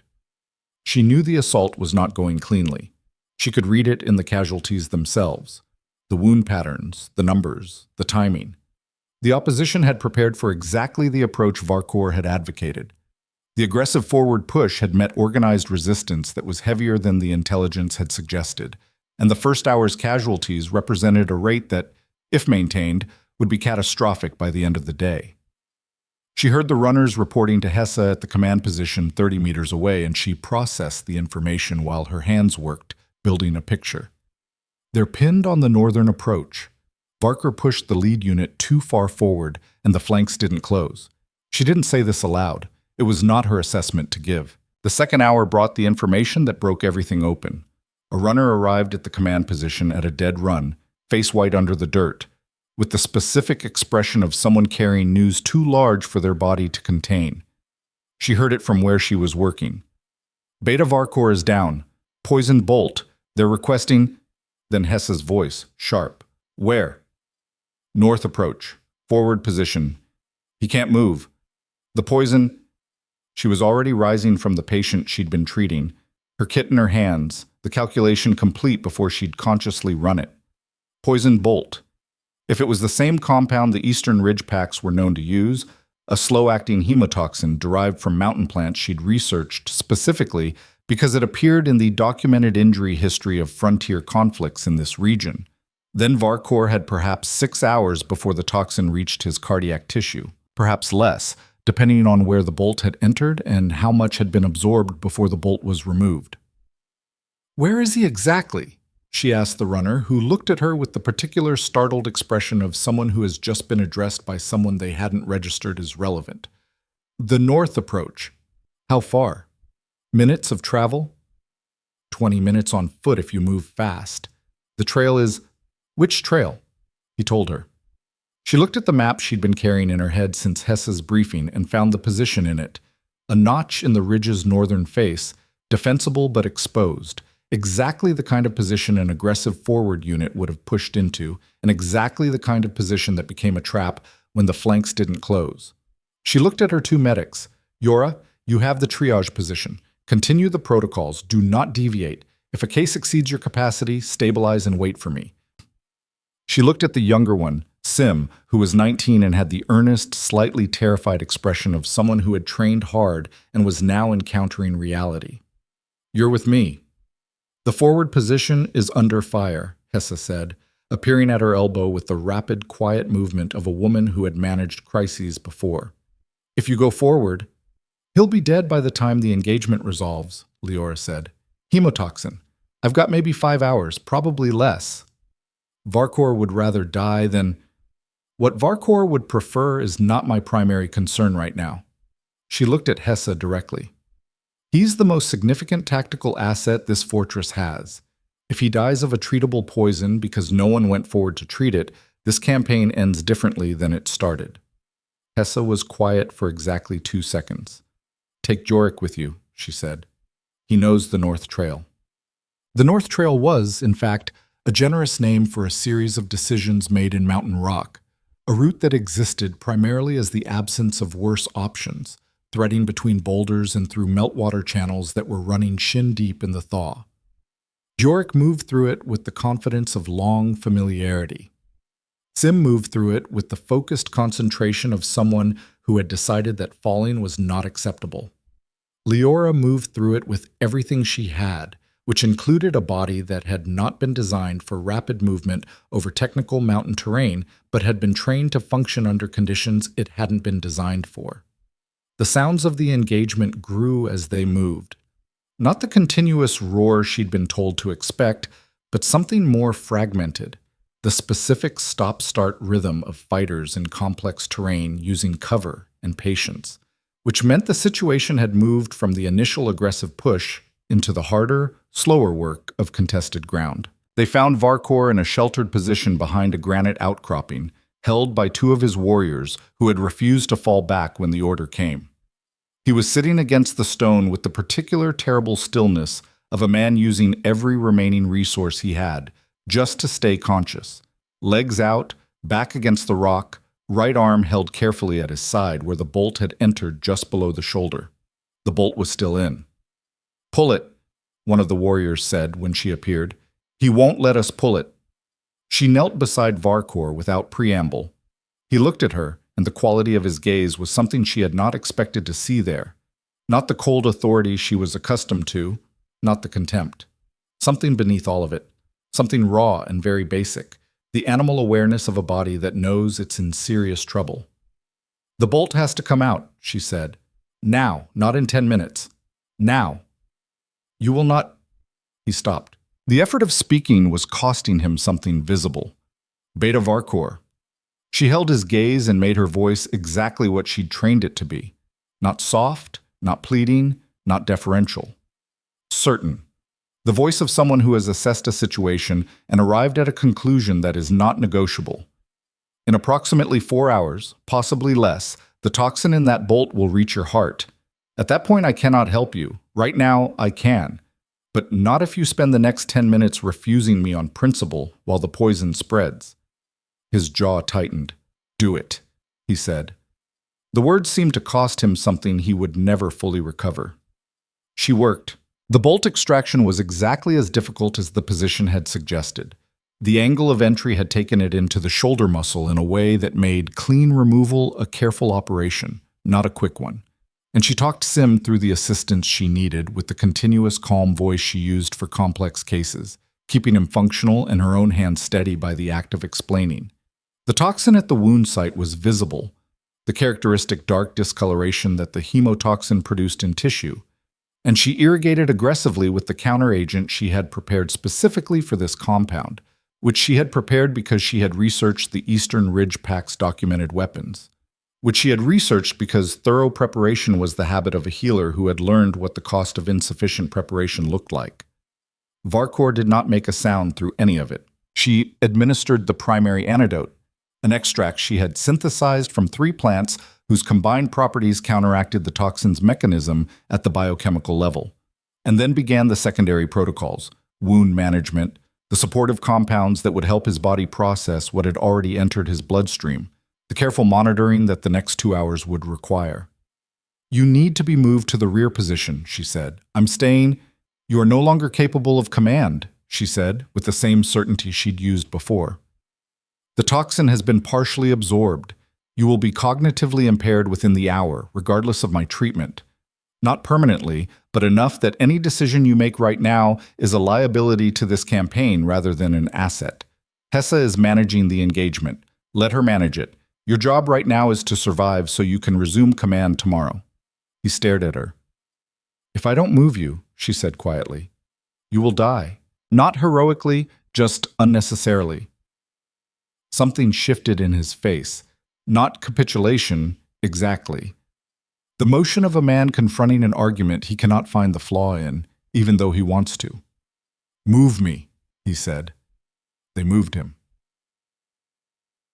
The return trail was significantly harder with a wounded man and the engagement intensifying around them. Twice they had to hold position as fighter movements crossed their route, and once Yorick physically carried Varkor for a 100-meter section where the terrain made independent movement impossible. She monitored throughout, adjusting the secondary dosage twice based on the progression of symptoms, talking to him in the low, continuous voice that was as much about maintaining his consciousness as it was about clinical assessment. He didn't speak to her, but he didn't resist either. And somewhere in the long, difficult hour of that return journey, she became aware of a shift in the quality of his silence, something less hostile in it, or at least something less organized, as if the hostility was still there but had temporarily lost its structural support. She got him to the rear position. She spent the next 4 hours fighting the poison with everything she had. It was the hardest case of her career. The hemotoxin had been absorbed further than she'd hoped. The time between the bolt's entry and her extraction had been long enough for the compound to establish itself in his bloodstream in quantities that her antidote protocols were designed to address, but at the upper boundary of their effectiveness. She adjusted, improvised, drew on the full depth of her training to adapt the treatment in real time as his body's response indicated where the standard approach was and wasn't working. Sim worked beside her without flagging, which she noted and filed away as the kind of practical courage that didn't make noise. By the 4th hour, the toxin's progression had stopped. By the 5th, it was retreating. By the 6th, Varkor was breathing with something closer to normal rhythm, his color returning from the gray of a man actively dying to the merely pale of a man who had been very seriously ill and was now being aggressively not allowed to continue being so. She sat back on her heels and let herself exhale properly for the first time in hours. Sim said, "He's going to make it." "Yes," she said. She looked at Varkor's face, unconscious now, genuinely resting rather than fighting to stay conscious, and thought about what she had just done. She had walked into an active engagement zone to save the life of a man who had placed a raven feather at her door, a man who had spent months working to have her removed from the place she'd been building towards something that mattered. She had done it because it was her work, because his life was her professional responsibility, the same as anyone else's, because she had made a decision years ago under Master Thresh's patient instruction that healing was not conditional on the worthiness of the patient, and that a healer who started making those conditions would eventually hollow out everything that made the work worth doing. She had also done it because it was tactically correct, because Kaelhold needed him alive and functional, and because the king would have lost something irreplaceable if Varkor had died on that ridge. Both things were true simultaneously. They did not cancel each other out. She was organizing her equipment when Draven appeared. He had been in the forward position. She'd known that, had tracked his location through the runner reports, and he had come back when the engagement resolved, which it had, in the late afternoon, decisively in Kaelhold's favor. He had the look of a man who had been in hard physical action, dirty, tired, with a cut above his left eye that had been crudely bandaged and was still bleeding slowly through the wrapping. He stopped when he saw Varkor. He looked at the unconscious man, at the clean wrapping on the wound, the careful positioning, the monitoring setup she'd constructed, and then at her. She watched him do the calculation, watched him understand what she'd done to get here and what it had required. "The North Trail," he said. "Yes." "During active engagement." "Yes." He was quiet for a moment. The cut above his eye continued its slow work. She reached into her kit, extracted what she needed, and crossed to him without asking permission. He stood still while she cleaned the cut and applied a closure strip with the efficient movements of someone who had done this hundreds of times, his face at close range giving her the same careful, unreadable quality it always did, except not entirely. Not. At this proximity, with this exhaustion softening the edges of his control, she could see something in the gray eyes that she hadn't been close enough to see before. Not gratitude, not surprise. Something older and more complicated. Something that looked like a man recognizing, slowly and with some difficulty, a truth he had been approaching from a long distance. "He'll be functional in 2 days," she said, stepping back. "Full capacity in 10. "Leora," he said. It was the first time he had used her name without a functional prefix, not the healer or you or the crisp professional address of someone managing an asset. Just her name, plainly. "You went forward for him," he said, "knowing what he's been doing." She met his gaze. "He needed a healer. That's the job." Something moved through his face, the same controlled motion of suppressed response she'd observed before, but larger this time, as if the container were under more pressure than usual. "The job," he repeated. "You keep saying that." "Because it keeps being true." He looked at her for a long time. She held the look and didn't fill the silence, because some silences were doing work and needed to be allowed to finish it. "When we return to the fortress," he said slowly, like a man arriving at a decision that had been building for months and was finally fully assembled, "I want to discuss the training protocols, all of them, permanently." She understood what he was saying. Not just your work is valuable, not just I'll authorize this campaign and that campaign. The permanent protocols, the structural change, the thing he'd told her by the fire in the winter common room, you wait for until you don't have a choice. "I'll prepare the proposal," she said. He nodded once, turned to check on Varkor, then turned back. "The cut above my eye," he said. "Is it serious?" "No. It will scar." "Will it?" "Slightly." Something moved at the corner of his mouth, the same fractional motion she'd noticed before in the supply room that first winter, less guarded this time, almost something she could name. "Good," he said. "Scars are evidence of survival." "Yes," she said. "They are." Baz. They returned to Kale Hold on the second day after the engagement resolved, moving slower than they'd come to accommodate the wounded. The ridge dispute was over. Not through diplomatic resolution, which was not how the Frontier North generally resolved things, but through the kind of decisive demonstration of capability that established new facts on the ground.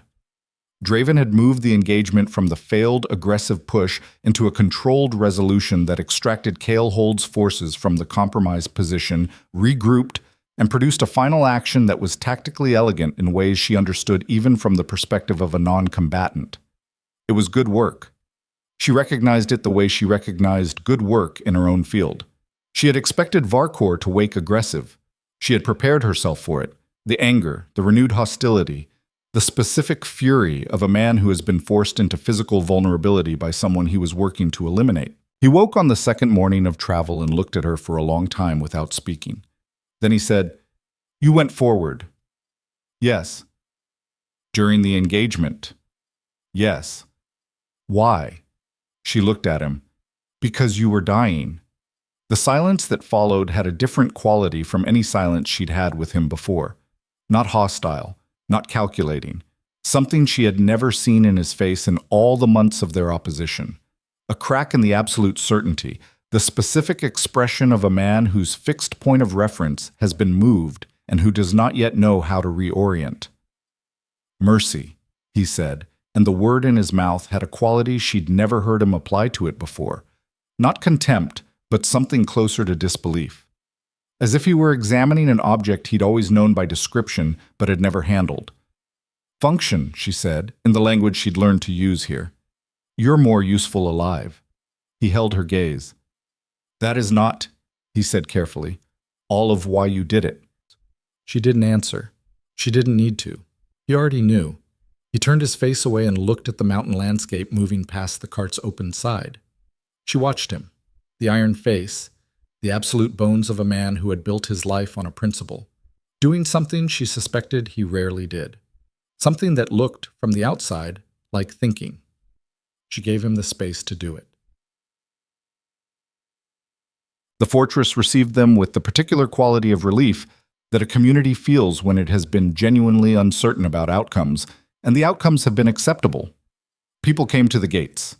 There was noise, questions, accounting, the rapid resumption of the logistical operations that campaigns displaced and returns restored. She went to work. The wounded needed continued care. The campaign's trauma cases required the follow-through that the field had begun. She was in the supply room reorganizing her depleted stocks when Marais appeared with the efficiency of a woman who had been waiting for exactly this moment. "He's awake," Marais said, and from the tone Leora understood she meant Varkor, who had been moved to the recovery room she had designated in the fortress's medical wing, the proper medical wing, which she'd established over the winter in which Varkor had never, until now, entered voluntarily. "I know," Leora said. "He asked for you." She stopped moving. "He asked?" By name. Maris's expression contained something that was possibly, in a Marek sort of way, amusement. I would go before he changes his mind. She went. Varkor was sitting up in the recovery bed with the slightly affronted posture of a man who found horizontal existence philosophically objectionable. The wound was clean and healing. She'd checked it twice since their return. His color was fully restored. His eyes, when he looked at her, were sharp. Sit, he said. She sat. He looked at her for a long moment with the regard of someone conducting an assessment they hadn't intended to conduct and were not entirely happy to be conducting. You should have let me die, he said. Not dramatically, factually. A man stating what would have been the strategically logical choice given the dynamics of their relationship. It would have solved your problem. I'm a healer, she said. Letting treatable patients die is not a solution I have access to. Principle, he said. The word came out differently than it had the first time. Not dismissive, but the tone of someone handling a concept with unexpected weight. Yes, she said. He was quiet for a long moment. Outside the small room's window, the fortress was resuming its rhythms.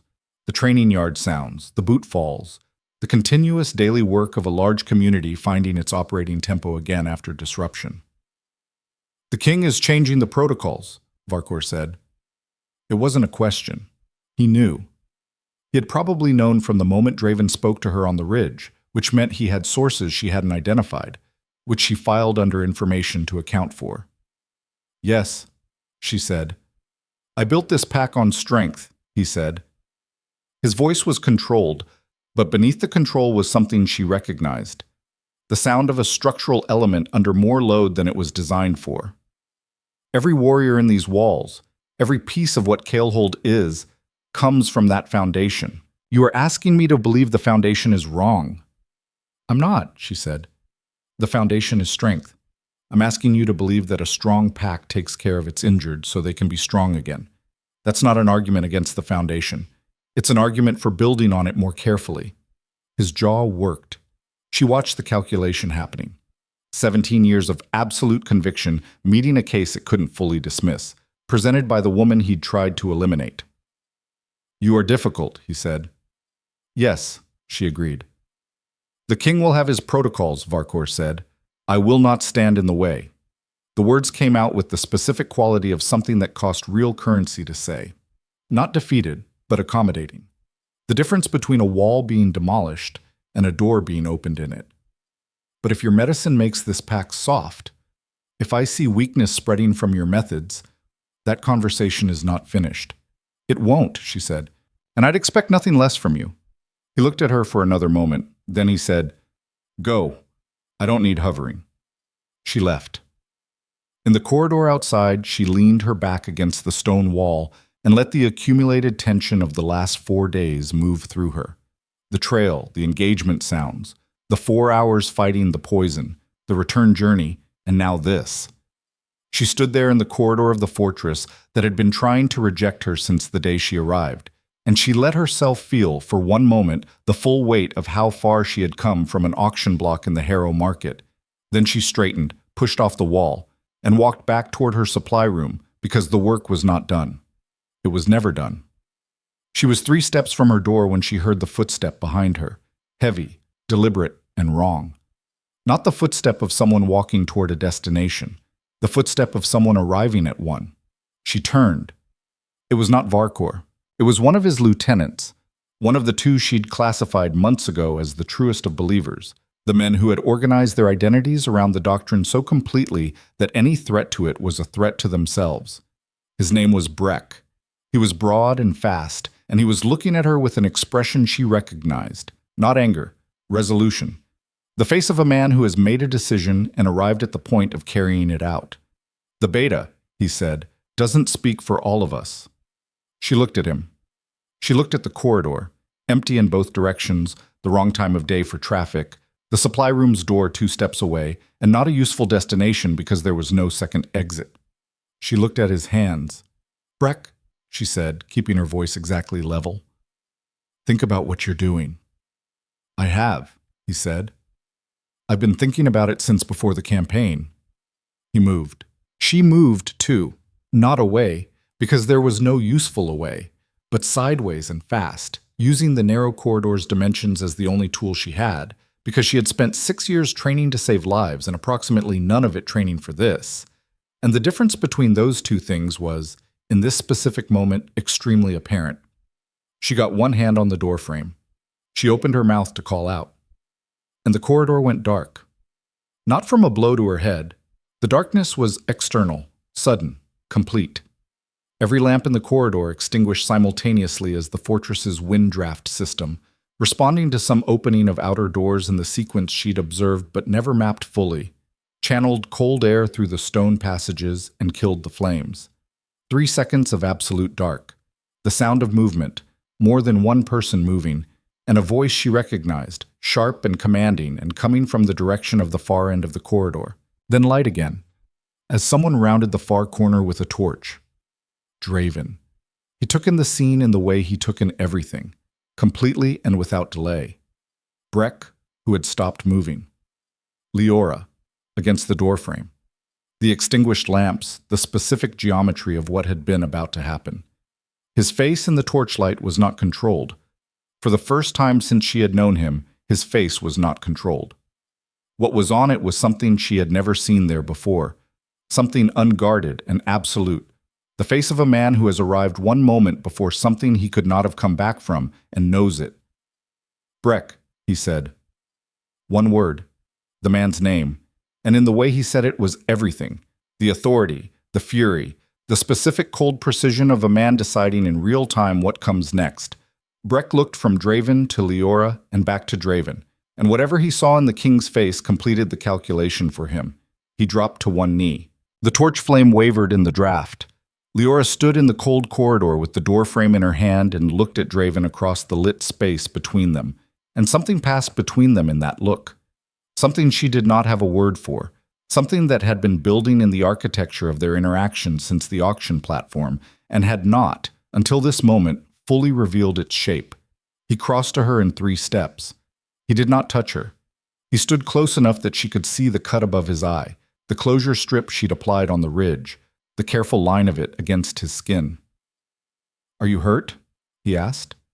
His voice was quiet, completely controlled again. But the control was different now. Not the absence of feeling, but the container around something that was very much present. "No," she said. He held her gaze for a moment that lasted considerably longer than it needed to last for the purposes of confirming she was uninjured. Then he turned to Breck, still kneeling on the stone floor, and began speaking in a voice that was so quiet it was almost inaudible, which was, she understood, significantly more frightening than if he had shouted. She went into her supply room. She closed the door. She stood in the dark, she hadn't lit the lamp yet, and listened to the muffled sound of the king's voice in the corridor, and she thought about what she had seen in his face in the 3 seconds before the control came back. Outside, in the mountains, the spring wind moved through the Duskwall peaks with the indifferent power of natural things, and the thaw continued its work on the old walls of ice. And in the fortress at the heart of it all, something had shifted on its foundations, quietly, irrevocably, in the way the most significant changes happen. Not with noise, with the specific, permanent weight of something that cannot be taken back. Breck was gone from Kalehold by the following morning. Not executed. She learned this from Marais, who delivered the information with the brisk neutrality of someone reporting weather conditions. Exiled, stripped of rank, and sent south with 2 days' provisions and a formal notice of separation from the pack. 2 of his closest associates, the men she had seen flanking him in the training hall months ago, the ones she'd classified as unreachable, received lesser censure, demotion, reassignment to the supply columns, a formal reprimand entered into the pack's documented record. It was, by Kalehold's historical standards, a restrained response. She understood why. Draven was threading a needle, responding with sufficient weight to establish that what had happened in the corridor was unacceptable, without triggering the kind of broader fracture that a more severe response might produce in a community that was already navigating philosophical division. It was the response of a man who thought in systems. She thought about it while she worked through the morning's cases. The campaign's lingering wounded, a respiratory follow-up. The chronic cases that never fully paused for campaigns or crises. She thought about the precision of it, the same precision she'd observed in everything Draven did, the quality of a mind that was always thinking 3 moves ahead of the immediate situation. She also thought about his face in the corridor, the 3 seconds before the control came back. She thought about that separately, in the part of her mind that she'd been keeping carefully partitioned from the part that managed professional analysis, and she let herself look at it directly for the first time. She was a healer. She understood the body's truth-telling, the ways the physical self expressed what the conscious mind managed or suppressed. She had spent 6 years learning to read those expressions in patience, and she was good at it. She knew what she'd seen in his face in the torchlight. She also knew that knowing it and knowing what to do about it were not the same thing. She filed it under significant pending further information and went back to work. The protocol meetings began 4 days after the campaign's return. Draven had cleared the Great Hall's attached council room for the purpose, a smaller space than the full War Council used, with a long table and enough chairs for the people he'd designated as participants. She arrived to find Hessa already present, along with the 3 senior warriors she'd come to identify as the middle faction, loyal to Draven, philosophically uncommitted, pragmatic. Maret was there, which surprised her slightly until she understood the logic. Maret managed the fortress's operational resources, and any change to training and medical protocols had supply implications that required her input. Varkor was there. He was sitting at the table's far end with the physical composure of a man who had decided exactly how he was going to occupy this space and was occupying it. The wound had healed sufficiently for him to be mobile, though she noted the careful way he held his shoulder and catalogued it without making it visible. Their eyes met briefly. His face gave her nothing obvious. She took her seat and gave him nothing obvious in return. Draven began without preamble, which she had come to understand was his consistent approach to everything. No performance of importance, no ritual establishment of authority. He was the authority. It didn't require performance. "We lost 4 fighters in the Eastern Ridge campaign," he said. 3 of them died from causes that the healer's preliminary assessment indicates were treatable with protocols we did not have in the field. The room was quiet.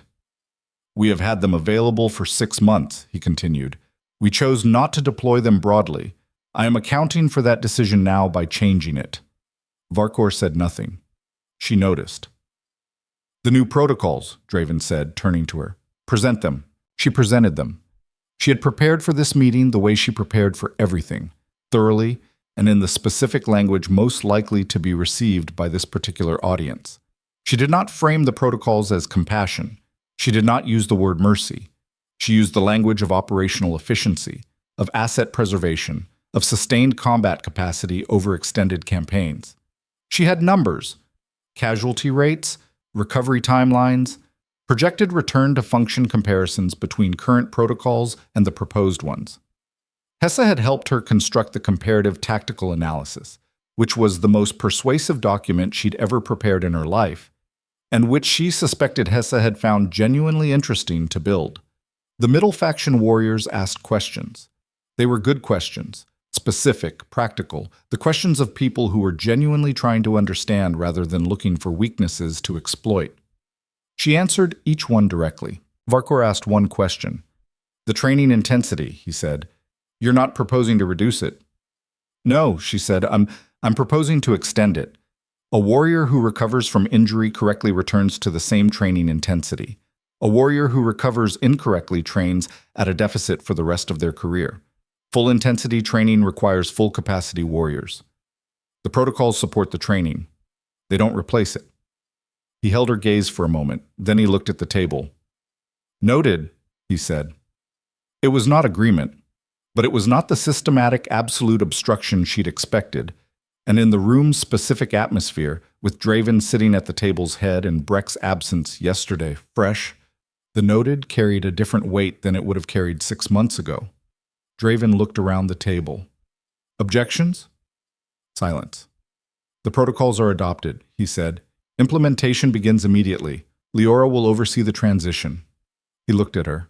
"Full authority over the medical wing, the field medic training program, and supply requisition for medical materials.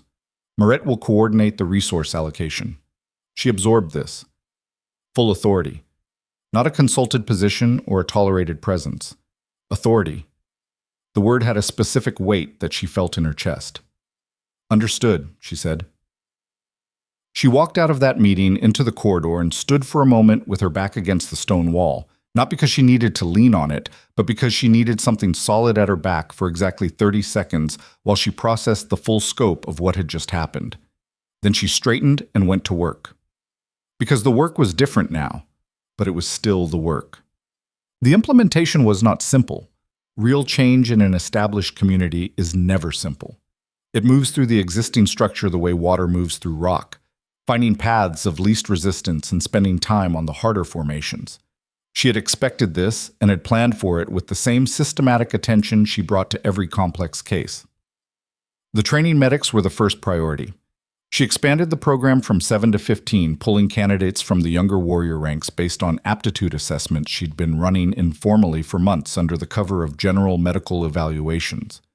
She knew who had the hands for it, who had the temperament, who could be taught to stay present and functional in conditions that made most people want to do anything else. The resistance came from exactly the direction she'd anticipated. A cohort of senior warriors who had absorbed Varkor's doctrine so deeply it was structural, who complied with the new protocols formally and minimally, the way people comply with something they're waiting to outlast.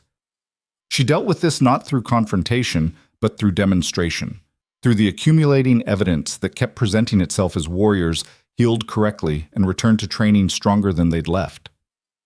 Garrist was her most effective argument, and had no idea he was making it.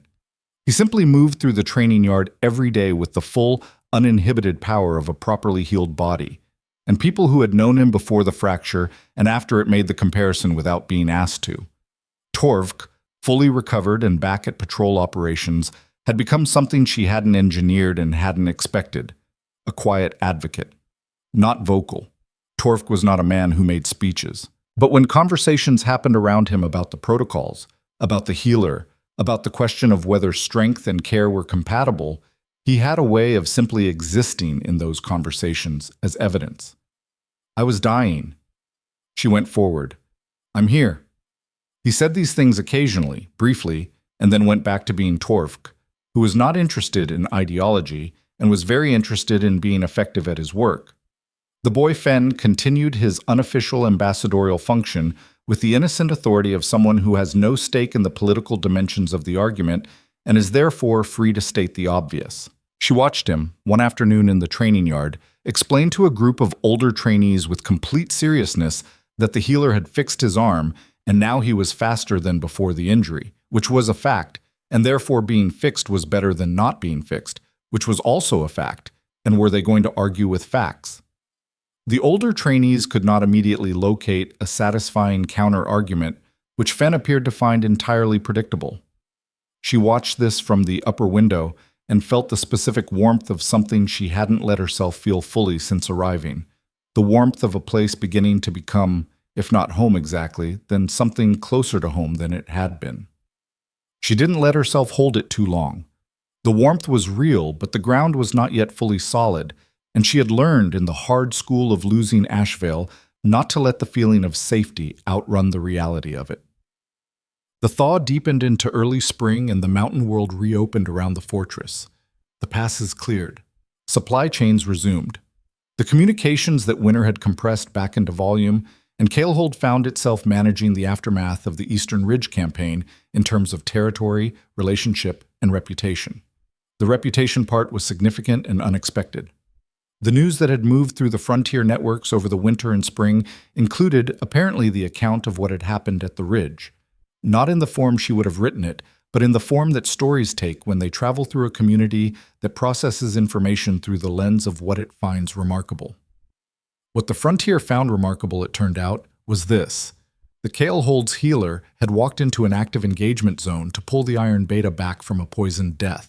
She heard versions of this story from 3 different directions before she accepted that it had become a thing, a piece of traveling information that was moving through the interconnected packs of the Northern Territories and arriving back at its origin point in forms that were variously embellished, simplified, and occasionally unrecognizable but consistently oriented around the same core.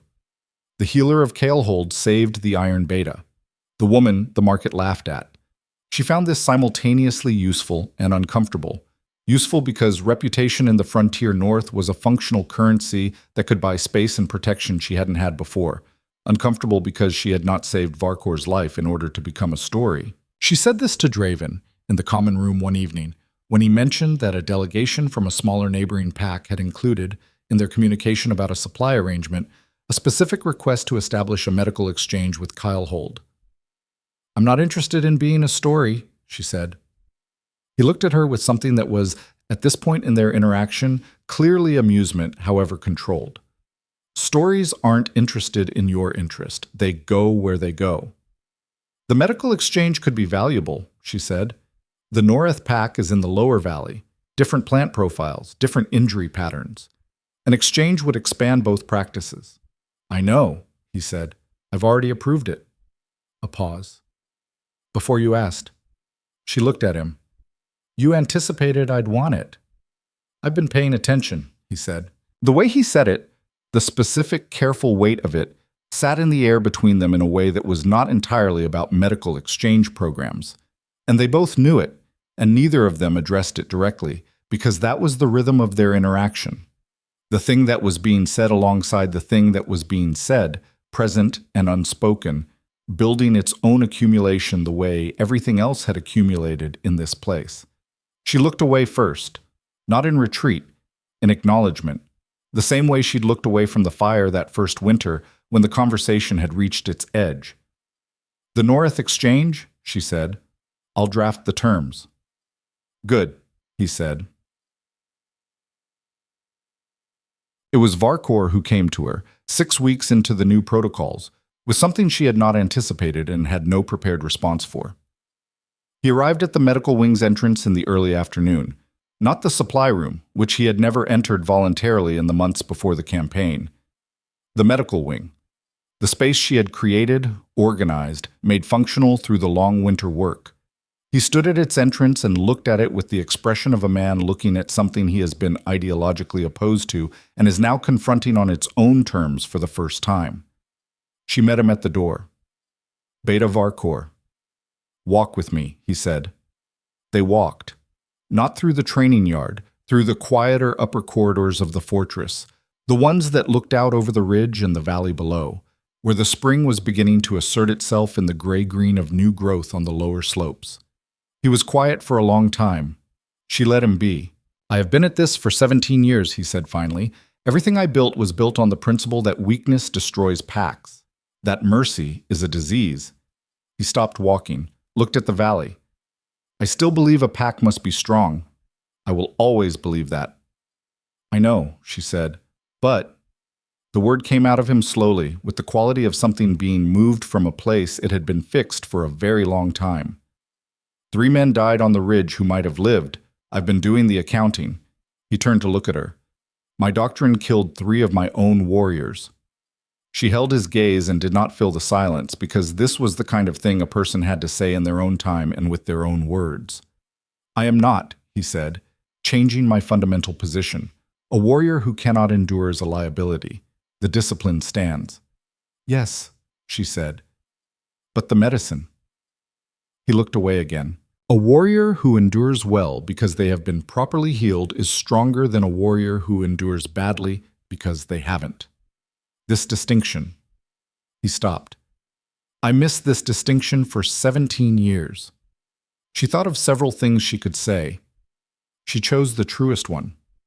"You built something that needed to be built. In the conditions that existed when you built it, the doctrine made sense. Conditions changed. The doctrine didn't keep pace." "You're being generous," he said flatly. "I'm being accurate." He was quiet again.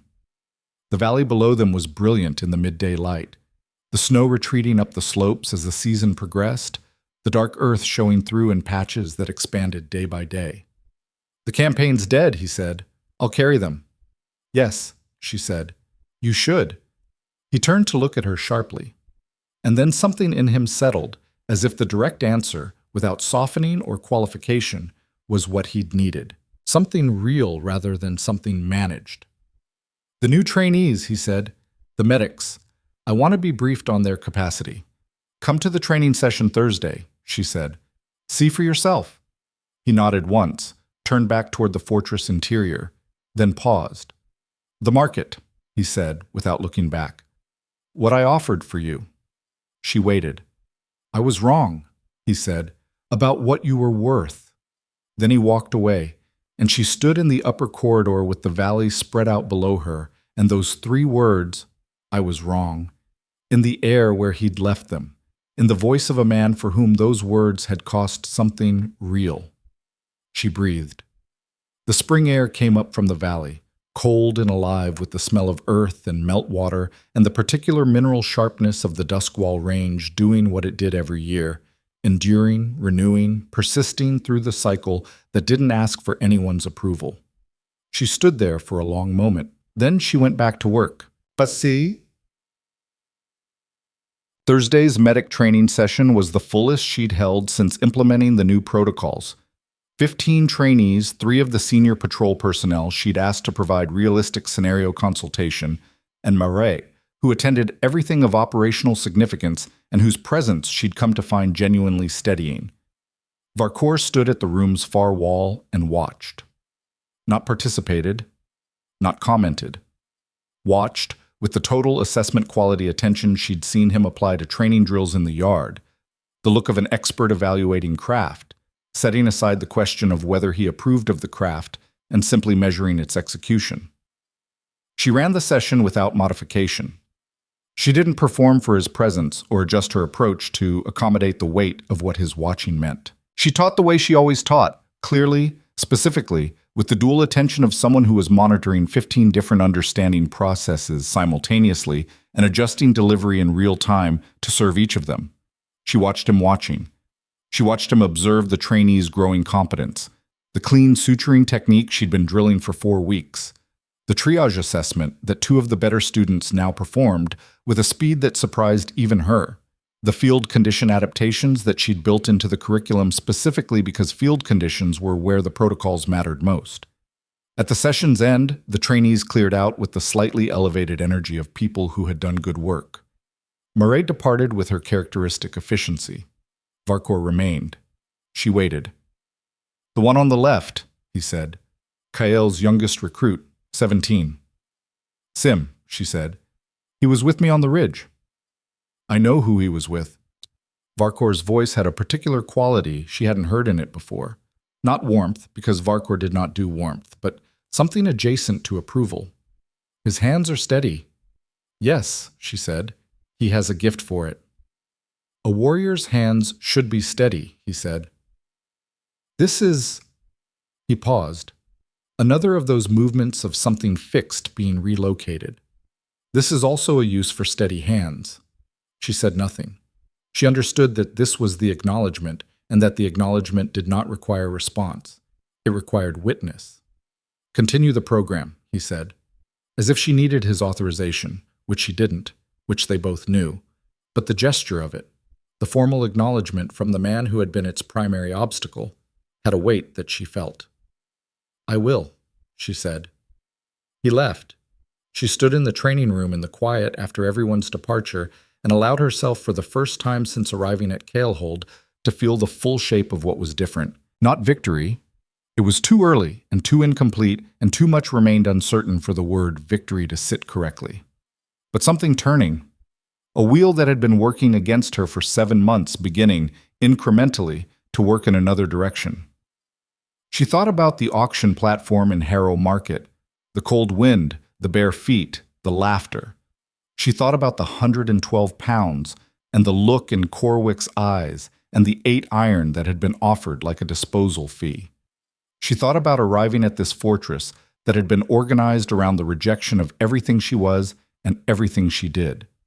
She thought about Torvk alive on a patrol, about Garest running the drill clean, about Fenn telling older trainees that facts were facts, about Varcour saying I was wrong with the specific cost of a man paying a real debt. She thought about Draven and the look in the torchlight, and stopped thinking about it with the discipline of someone who understood that particular territory required careful navigation and was not ready to navigate it yet. She packed her training materials and left the room. The fortress moved into a new rhythm in the weeks that followed. Not perfectly.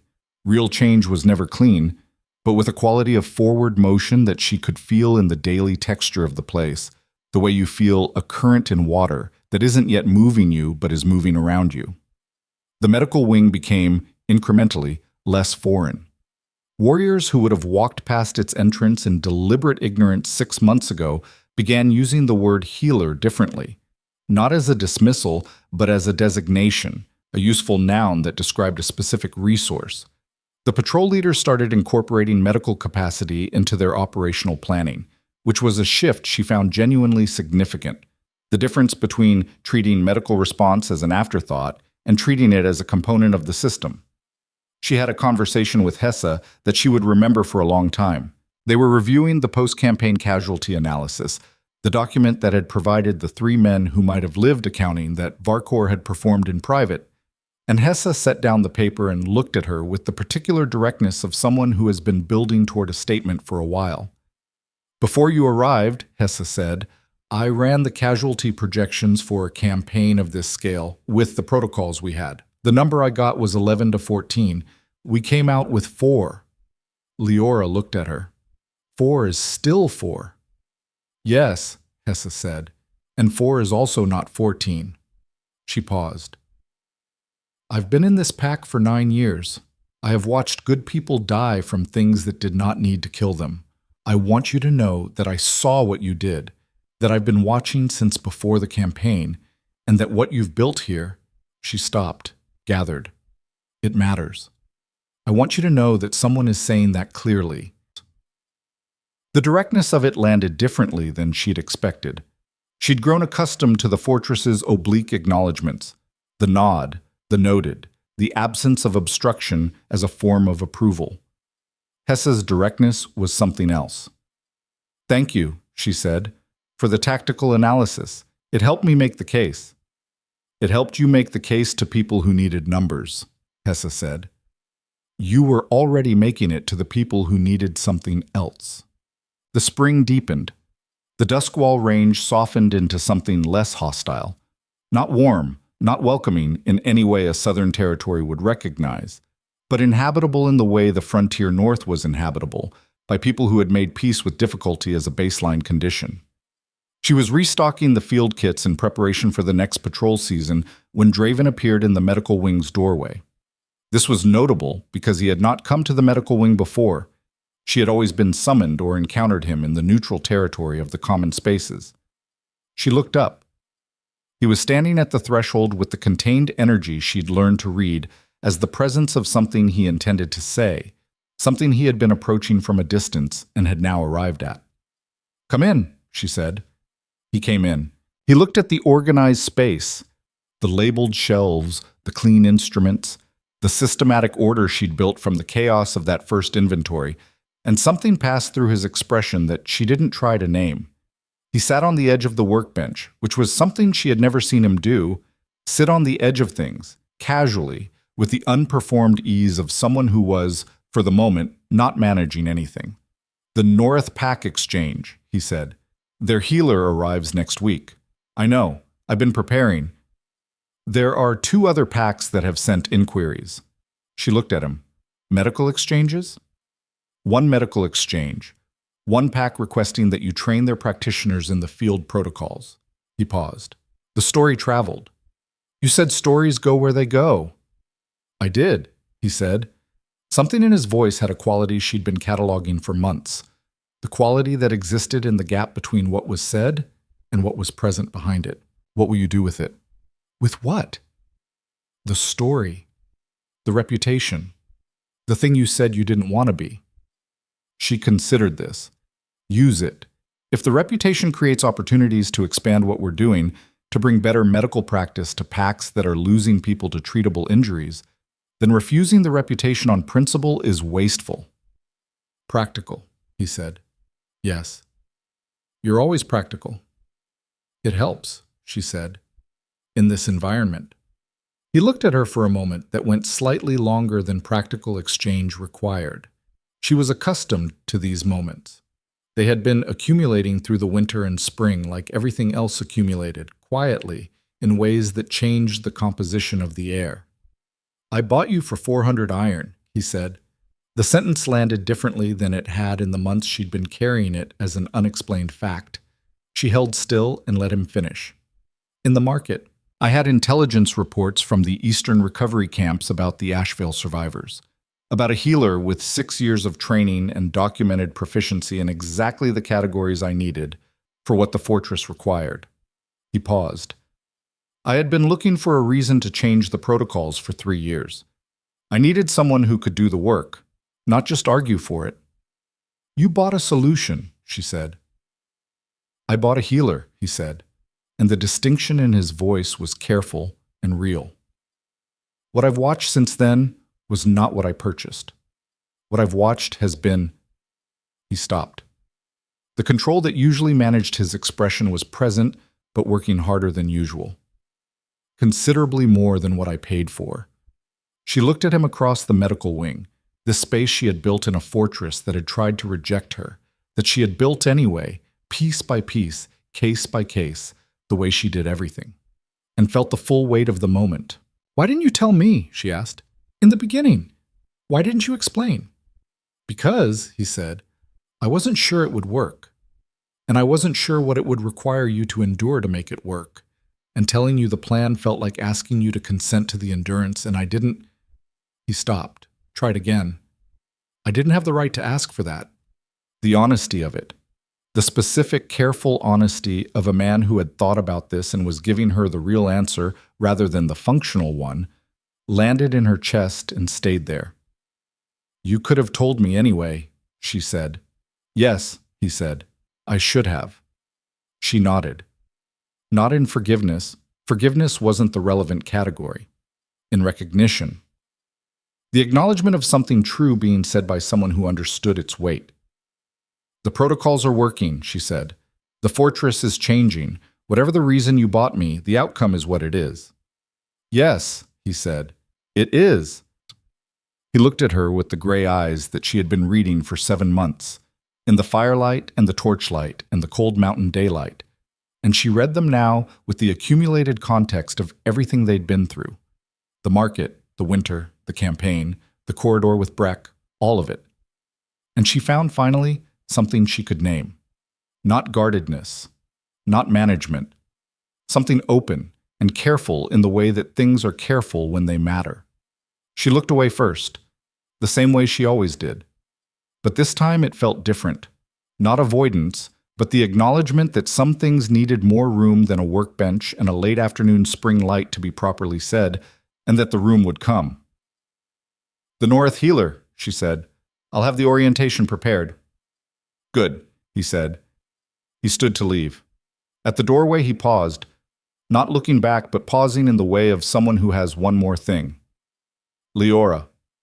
Yes, for what it cost you, he said quietly, to get here. I'm aware of it. Then he left. She stood in the medical wing in the silence after him, the organized, purposeful, hard-won silence of a space that had not existed 6 months ago, and felt something move through her that had no clean category. Not quite happiness, not quite grief for the cost he'd named, something that held both, the way a spring morning in the mountains held cold and warmth in the same air. She turned back to the field kits. She had work to finish. Outside, the fortress continued its new rhythms. The training yard sounds, the boot falls, the voices of people moving through corridors that were, incrementally and irreversibly, different from what they had been.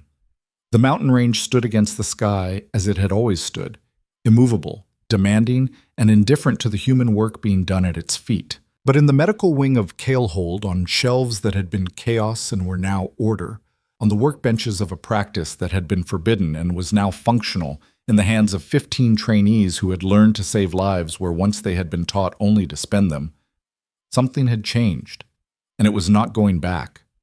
She packed the last field kit. She labeled it.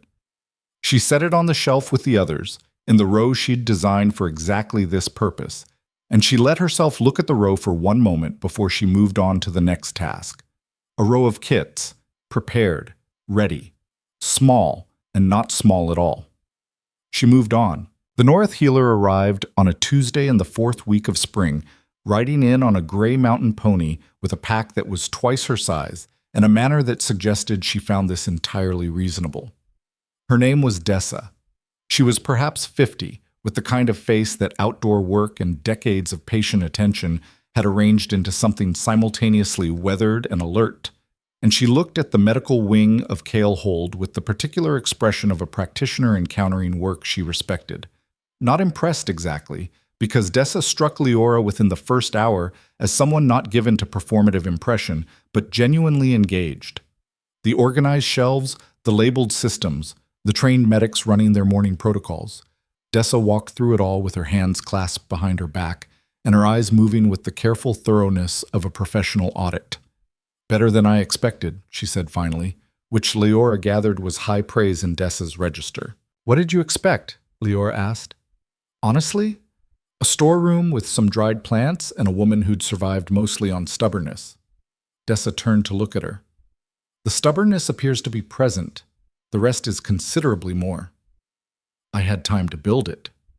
"You had opposition to build it against," Dessa said, "which is harder.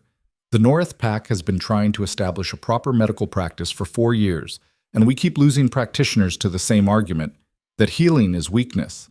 I've outlasted 3 of them by being too old and too difficult to replace easily." She looked at Leora with a directness that was its own form of respect. "How did you do it here?" Leora considered this. "One case at a time," she said, "and I stopped using their language to argue against their position and started using it to argue for mine." Dessa was quiet for a moment. "Explain."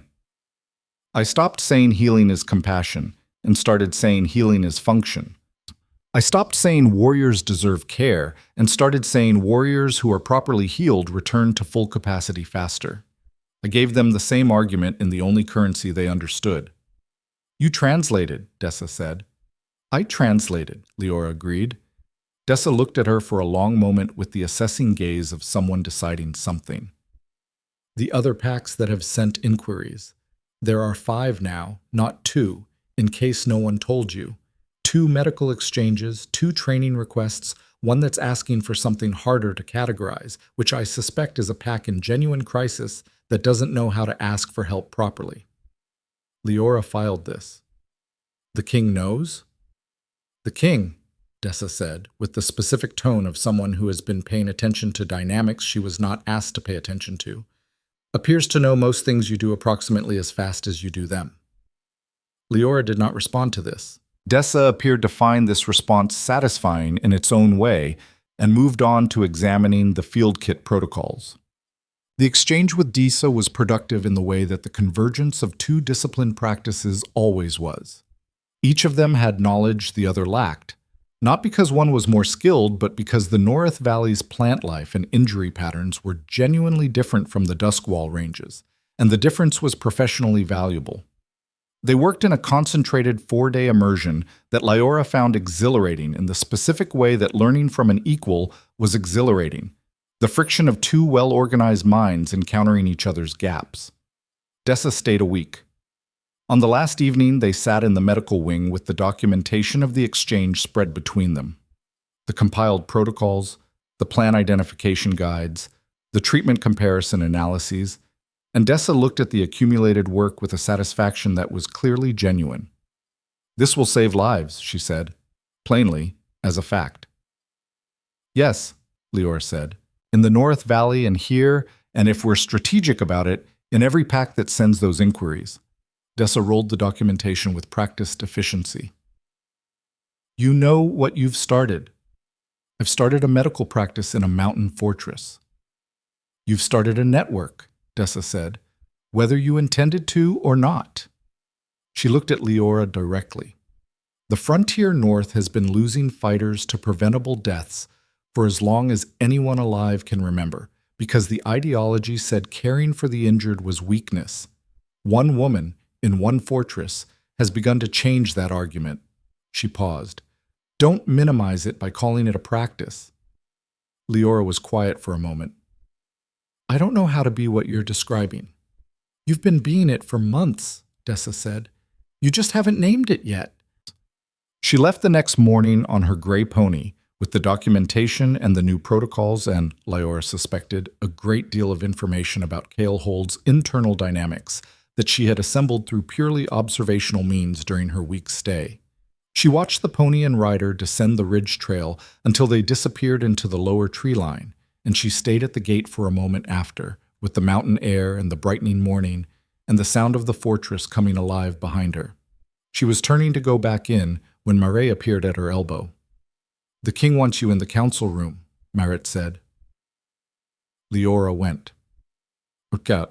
The council room held more people than the protocol meetings had. The full senior council, Hessa, the senior warriors, Maret, and Varkor, who sat at his customary position at the table's far end, with the settled, careful posture of a man who had decided how he was going to occupy this moment and was occupying it. Draven was standing. He did not sit until everyone was present, which was a formality she'd observed before, his version of acknowledging that a room's full constituency was required before the room could function. He waited for her to take her seat. Then he sat. "The pack's summer operations," he said. Hessa. Hessa presented the season's strategic overview, the ongoing Eastern Ridge management, the two smaller territorial questions that had developed over spring, the supply chain expansions that the North Exchange had opened. It was thorough and well-organized, as everything Hessa did was thorough and well-organized. "Medical integration," Draven said, turning to Lyora. She presented the medical component, the field medic deployment plan for the summer operations, the expanded protocols, the supply requirements. She had been preparing this for 2 weeks, and it showed. The presentation was clean, specific, and designed for this audience in the way she'd learned to design everything for this audience. The questions were different from the first protocol meeting. Not "is this necessary?" or "will this weaken us?" Those questions were behind them now, retired by the accumulation of evidence. The questions now were operational, logistics, coordination, integration with the tactical planning. The questions of people who had accepted the premise and were working on implementation. She answered each one. The discussion was substantive. Varkor asked 2 questions. Both were specific, practical, and demonstrated that he had been reading the field medic protocols in detail, which told her something significant about where he was now relative to where he'd been. "The summer deployment," he said, "puts 3 medics with the advance patrol. What's the protocol if the advance is separated from the main column?" "Each medic carries a complete independent kit and the full written protocol set," she said. "They're trained to function in isolation. The goal is that separation from the main column doesn't change the capacity, just the communication." He nodded. "Good," he said. The word was small. She received it as what it was. The meeting concluded. The council dispersed. She was gathering her papers when Draven said, "Stay." She stayed. When the room had cleared, he stood with the papers in front of him and looked at them for a moment with the expression she'd come to read as a man organizing something he was about to say. "The 5 packs with inquiries," he said. "I want to respond to all of them. Dessa told me there were 5. There are 6 as of this morning." He set down the papers, looked at her. "What I want to establish, what I'm asking you to help establish, is a medical network across the northern packs, not dependent on any single fortress. Training programs, supply chains, protocol standardization." She looked at him. "That's a significant undertaking." "Yes. It will require time. Years, not months. It requires practitioners in each pack with sufficient training and the authority to do the work." "Yes," he said. "I know." A pause. "I've been thinking about it since the campaign, since the 3 men on the ridge." She looked at the table, at the organized papers, at the familiar stone walls of a room she'd sat in through winter and spring, doing the work of changing this specific place. Then she looked at what he was describing, the work of changing not just this place but the larger structure of which it was one part. "I'll need Dessa," she said, "an authority to recruit and train across pack lines. You'll have both. And the packs will need to accept that their healer's authority is not subordinate to their dominance preferences when it comes to medical decisions. That," he said, "will be the harder negotiation." "Yes," she said, "it will." They looked at each other across the table, the distance between them smaller, she realized, than it had been in any room they'd shared before. Not physical distance, though that was also true. The other kind. "Why?" she said carefully. "Are you telling me this now?" He was quiet for a moment. "Because I should have been telling you many things earlier than I did," he said, "and I am attempting to correct that pattern." She held his gaze and felt the full weight of everything that had been accumulating, in the common room by the fire, in the medical wing, in the corridor after Breck, on the ridge in the torchlight, pressing against the carefully maintained partition she'd built between it and everything else. "All right," she said. "All right," he repeated. She gathered her papers and left the room, and if her hands were not entirely steady on the walk back to the medical wing, there was no one to observe it. The summer arrived in the Duskwall Range with the abruptness of all its seasons, 1 week of transitional warmth and then the full, harsh brightness of a mountain summer. The sky a deep saturated blue above the ridgelines, the air clear and cold at altitude and warmer only in the sheltered valleys. She worked. She always worked. The summer brought its own rhythms, patrol injuries, the new training cycles, the correspondence with the 6 packs that had made inquiries. She and Dessa exchanged communications through the Frontier Messenger system, detailed, substantive, building toward the framework of the network that Draven had described, piece by piece, in the way that real things were built. Kalehold was different in summer. The compressed winter quality that had revealed the fortress's internal tensions had released into something more open, more various. People with room to move moved differently, and the movement of the pack reflected the changes that had been seeded through the long, cold months. She could see it in the small things. The patrol leader who stopped by the medical wing not because he was injured, but to check the supply status before departure, the first time a warrior had done that unprompted. The training session where she arrived to find Varkor already there, not watching from the wall, but standing at the front with his arms folded, waiting for her to begin. "You're early," she said. "I've been thinking about the shoulder injury pattern in the third-year trainees," he said. "There's something systematic. I want to understand what you see in it." She looked at him. "You want to understand the injury mechanism." "I want to understand," he said, "whether the training drill is producing the injury, and if so, how to modify the drill." This was a thing she had not expected to hear from him in the timeline she'd imagined. She absorbed it with the professional equanimity of someone who had learned to receive evidence without performing the magnitude of her reaction. "Show me the drill," she said. "I'll assess while I watch." He showed her the drill. She assessed while she watched. They had a technical conversation about shoulder mechanics, about the specific load pattern the drill imposed, about modifications that would reduce the injury rate without compromising the strength outcome the drill was designed to produce. Varkor listened with the focused attention he brought to anything he considered genuinely important. He asked 2 clarifying questions. He modified the drill that afternoon. She watched from the window as he ran the modified version with the third-year trainees, and she felt something she hadn't expected to feel in relation to Varkor. Something that was not quite respect. She had respected his commitment from the beginning, even when it was directed against her, but something more reciprocal. The specific feeling of someone recognizing that a person they have been in opposition to has become, without quite intending to, a collaborator. She thought about what Dessa had said. "You've started a network." She thought about the 6 packs and the inquiry letters and the field kit protocols and the 15 medics who were, at this moment, distributed through the fortress performing their work with the competence she had built in them.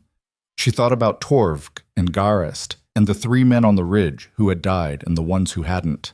She thought about the distance between the auction platform and this window, and about the months of work that had filled that distance, and about what it meant that she was standing here in the summer light, watching a man who had placed a raven feather at her door discuss shoulder mechanics with her trainees.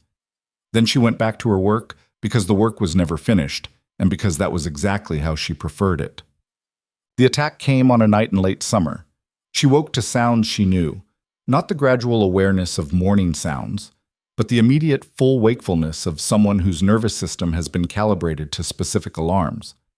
Boot falls running, a door slamming hard, voices with the clipped urgency of people managing a situation that had already escalated past the point of calm management. She was dressed and out of her room in 90 seconds. The fortress yard was lit by torches, several more than usual, the emergency lighting pattern she'd noticed during the campaign's departure. And it took her 15 seconds to read the situation from the movement of people, not an external attack. The gate was secured and the wall sentries were at their posts. Something internal, something in the east wing. She moved toward it. She ran into Murray in the east corridor, which told her immediately that the situation was significant, because Murray ran toward crises rather than away from them, and her presence was a reliable indicator of severity. "Where?" Leora said. "The king's study," Marit said, and the way she said it, the specific quality of her voice, controlled but with something underneath, sent a cold current through Leora's chest that she recognized as fear and acknowledged and set aside. She ran. The study's door was open. Two of Draven's personal guards stood outside it with the rigid, controlled tension of men doing their job through something that was making it difficult. She went through them without stopping. They parted for her in the way she'd noticed people parted for her now, instinctively, as if her purposeful movement in a direction was self-authorizing. Inside the study, Draven was on the floor. The full picture assembled itself in the 3 seconds it took her to cross the room and reach him. Draven on the floor, conscious but not fully, the particular gray-white pallor of someone whose body was actively in crisis, a cut on his left forearm that was not the source of the crisis, but was the delivery mechanism for it. A thin, precise cut with the specific discoloration she had learned to recognize, the same discoloration she had seen in Varkor's wound on the ridge. Poisoned blade. Standing at the study's far corner, held by two guards who had him pinned against the stone, held but alive, which told her the guards had not yet received the order that would change that status, was Varkor. She did not stop moving. She was at Draven's side with her kit open before she had consciously thought through the choice, her hands already running the assessment, the practiced rapid triage of someone cataloging what she was dealing with and what she had available to deal with it. "How long?" she said. "To anyone." "To the room." "Minutes," one of the guards said. "We heard the confrontation. We were outside. We came in when—" "Minutes is enough," she said, because she needed it to be, and because whether it was would depend entirely on what the next 30 minutes looked like. "Get me hot water. Now." She heard movement. She didn't look up. "Leora." Draven's voice, rough, working against something, but present. She looked at his face, the gray eyes open, focused on her with the specific, effortful attention of a man directing every available resource towards staying conscious. "Don't talk," she said. "Varkor. I see him. Don't talk." She worked. The toxin was the same compound. The Eastern Ridge hemotoxin she had researched, synthesized antidote for, and used on Varkor himself 4 months ago, which was an irony she registered and set aside, because irony was not currently a productive use of cognitive resources. The delivery cut was shallow, which was marginally good. Less immediate absorption than a bolt wound, more time before the toxin reached critical tissue. How much time depended on his body weight, his metabolic rate, how much of the compound had been on the blade, and a half dozen other variables she was assessing in real time. She had the antidote in her kit. She had it because she had never removed it after the campaign. She had simply maintained the supply as a matter of standard preparation, the habit of keeping critical compounds available because you never knew when you'd need them, and not having them was an irreversible failure mode. She administered the primary dose and began the secondary protocols with the focused speed of someone who had done this before and understood exactly what she was racing against. Behind her, she was aware of the study filling. Hessa, Maret, the senior warriors, the quiet, contained crisis of a community whose center of gravity was in danger. She was aware of Varkor, still held in the corner. She was aware of none of it in the way she was usually aware of rooms. It was peripheral, background, existing outside the narrow tunnel of what she was doing and what it required. She talked to Draven. She did this because consciousness was both medically useful and because she needed him to stay with her, not drift, not let the toxin's heaviness pull him under before the antidote had time to counter it. "Stay with me," she said. "Listen to my voice. Tell me your name." "You know my name," he said, with the characteristic precision of a man who is finding the correct response even while his body was working against him. Tell me anyway. Draven. Good. Tell me the date. Late summer. I don't... He paused. The pause had a wrong quality, too long. I don't know the exact date. That's fine. Tell me something you know. A silence. She was working with both hands, not looking at his face, but reading the quality of the silence with the attention she had developed for exactly this. The sound of a mind deciding what it knows.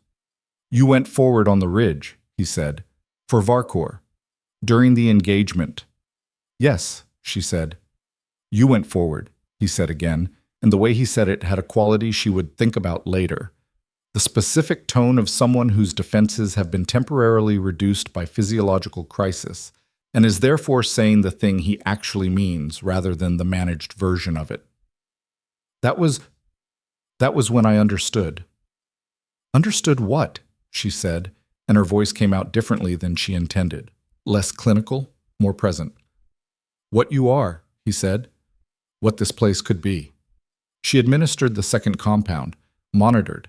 His color was not improving yet, but it had stopped degrading, which was the first threshold. Stop the progression, then reverse it. Draven, stay with me. I'm here, he said. I know. Tell me something else. The Ashvale pack, he said. I know what happened to it. I knew before the market. I had the reports. The words were coming slowly, with effort. They were destroyed in a campaign I did not authorize, but I could have stopped. I should have stopped. She stilled for 1/2 second, then kept moving because stopping was not available. That's not... I could not bring them back, he said. I could not give you back what you lost. I could only bring you somewhere that needed you and let you build something. A pause. The toxin was in his breathing now. She could hear it, the slight labor of it. It was not enough. I know it was not enough. Draven, she said, I need you to stop talking and breathe. In a moment, he said. I need to say this. Breathe first. He breathed. She worked. The room was completely silent behind her. Not even movement, as if every person in it understood that this was a moment that required absolute stillness from everyone except the two people at its center. She administered the third compound. This was the deep protocol, the one she'd developed in the synthesis work over winter, the one that addressed the toxin at the biochemical level rather than just the symptomatic one. She had never used all 3 stages in sequence on a living patient. She had used them on Varkor, but not the third. She'd stabilized him before it was necessary. She was using all 3 now because she did not have the option of being insufficient. Breathe, she said. Just breathe. You can tell me the rest when you're not dying.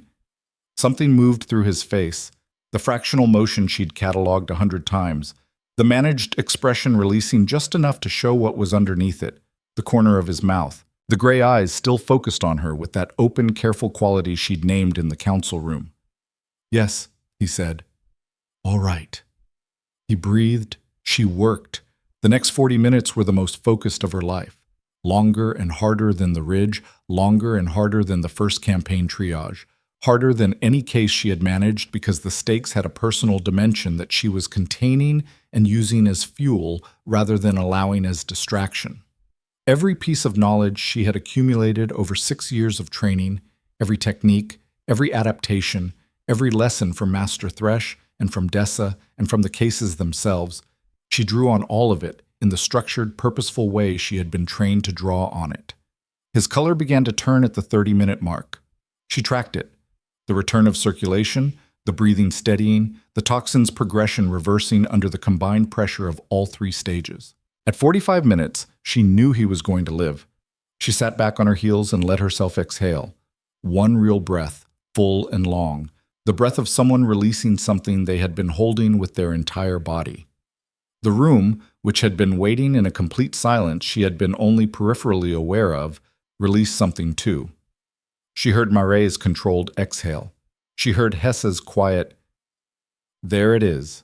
She heard from the corner of the room the sound of Varkor's guards shifting, the unconscious response of people who had been standing rigid through the worst of it and were now allowed to breathe again. She looked at Draven. He was looking at her.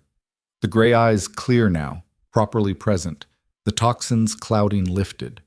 The careful, open quality she'd named, still there. More there, perhaps, than she'd ever seen it, the containment around it thinner than usual after everything his body had just been through. "You're going to be fine," she said. "I know," he said. "You told me to breathe. You did. You were very certain," he said. "The whole time. You were certain." "I had the protocols." "No," he said. "It wasn't the protocols." She looked at him for a moment. Then she looked away and began organizing her kit, because there was more work to do. The monitoring, the recovery protocols, the next several hours that would determine how cleanly he came back from this. "I need to monitor you for the next 4 hours," she said. "Can you be moved to the medical wing?" "I can walk," he said. "You cannot walk." "I can—" "Draven." She looked at him directly. "You cannot walk. You will be moved. This is not negotiable." A silence. And then, "All right." He was moved. She monitored. The 4 hours passed with the focused attention she brought to post-treatment monitoring, the regular assessments, the adjustments to the recovery compound dosage as his body processed the antidote and the residual toxin. She did not think about Varkor during those 4 hours. She thought about it afterward, when Draven was sleeping, genuinely sleeping, the deep restorative sleep of a body that had been in crisis and was now, safely, rebuilding. And she sat in the chair beside the medical wing's recovery room and thought about what had happened. She had saved Draven Kale the same way she had saved Varkor. With the same protocols, the same antidote, she had spent a winter building because she was thorough, and because preparation was the habit of someone who had learned what insufficient preparation cost. If she had not saved Varkor on the ridge, the antidote would not have been fully developed. She would not have had all 3 stages prepared and stocked. Draven would have had 2 stages at best, which she was not entirely certain would have been enough. She sat with this for a long time. The specific, complex irony of it, that the life she had saved against her own interest had produced the knowledge and preparation that saved the life she could not afford to lose. She thought about what Draven had said while the toxin was in his blood. "I could only bring you somewhere that needed you and let you build something." The confession of a man whose defenses were down, and therefore, she understood, the truest thing he had said to her. She thought about Ashvale. She let herself think about it fully for the first time in months, not the practical shape of it, the way she'd processed it in the recovery camps, but the full grief of it, the pack she'd grown up in. Master Thresh, the people she'd known, the life that had existed before the raid and hadn't existed after. She sat in the chair beside Draven's sleeping form, and she let herself feel it. The grief and the distance, and the long, strange journey from that auction platform to this room. She let herself feel it, and then she let it settle into the place where it lived, not gone, not forgotten, but integrated. Part of the structure rather than the wound. Then she checked his pulse, noted the reading in her monitoring log, and adjusted the morning compound dosage. He woke before dawn. "You stayed," he said. "Post-treatment monitoring," she said. "Leora." She looked at him. He was propped slightly, the recovery position she'd arranged, and he looked at her with the gray eyes that she had been reading for the better part of a year and that were, in the pre-dawn quiet of the medical wing, entirely unguarded. "I have things to say," he said, "that are not about protocols." "I know," she said, "and I understand if—" "Draven," she said, "say them." He looked at her for a long moment, and then he said them, not in the managed, careful, 3 moves ahead way he said most things, but plainly, in the way that the ridge and the toxin and the 45 minutes on the floor of his study had apparently recalibrated him toward. He said that he had understood, since the winter by the fire, that what was happening between them was significant. He said he had managed it with the same distance he applied to everything that mattered, because the things that mattered were the things that could take something from you when they went wrong, and he had been in the habit of that management for a very long time. He said that watching her on the ridge had broken something in that management that hadn't fully rebuilt. He said that the 45 minutes on the floor had finished the job. He said, I do not want to manage the distance anymore. I want to know if you feel the same. She listened to all of it. She let it finish. Then she said, yes. Yes, he repeated. I've been feeling it for months, she said. I was waiting for you to catch up. Something moved through his face. The full motion, uncontained, that she had never seen completely unmanaged before. It was not the fractional corner of mouth motion she'd cataloged all year. It was the real thing. The expression of a man who has been carrying something heavy for a long time and has been told he can set it down. You knew, he said. I'm a healer, she said. I read what bodies say. Yours has been saying it since the corridor after Breck. Since before that, he said. Yes, she said. Since before that. She reached out and took his hand. His fingers closed around hers with the specific, careful quality of someone handling something they intended to keep. They sat in the pre-dawn quiet of the medical wing, and outside the mountain range moved into the first gray light of morning, and neither of them said anything for a while, because some things were better kept in the silence where they had finally found their shape. The formal pack assembly happened 3 weeks later. Draven had recovered fully.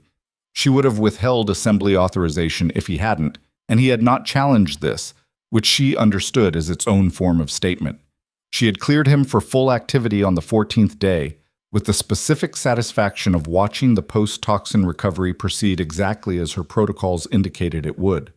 Varkor had been held in the fortress during the recovery period, under guard but not in confinement, in the specific liminal status of someone whose fate was being decided. She had not been part of those deliberations. She had been asked once by Draven whether she wanted to be, and she had said no. She would treat whoever required treating, and the political accounting was his to manage. She had visited Varkor once during that period, not because she was asked to, because she needed to. He was sitting in his quarters with the stillness of a man who had done something and was accounting for it. Not, she thought, in the way of regret exactly, but in the way of someone doing a full and honest reckoning. You saved him, Varkor said when she came in. Yes. With the same protocols you used on me. Yes. He was quiet for a moment. I know that. I know you know it, she said. Then why are you here? She sat down across from him. Because I needed to ask you something. Ask? The ideology, she said. The doctrine of absolute strength. You built it because you believed it was what the pack needed to survive. I've watched you question parts of it over the past months, but last night you... She stopped. Was it the questioning that led to the attack or something else? He looked at her for a long time. The iron face, still iron, but different. Something behind it that had been moving for months and had, she thought, arrived somewhere he hadn't expected. Fear, he said. Not of you. Not of the medicine. He paused. Of what it meant. If everything I built was built on something partially wrong, if 3 men died because of my doctrine, if 17 years of absolute certainty contained that kind of error, then what am I? She held his gaze.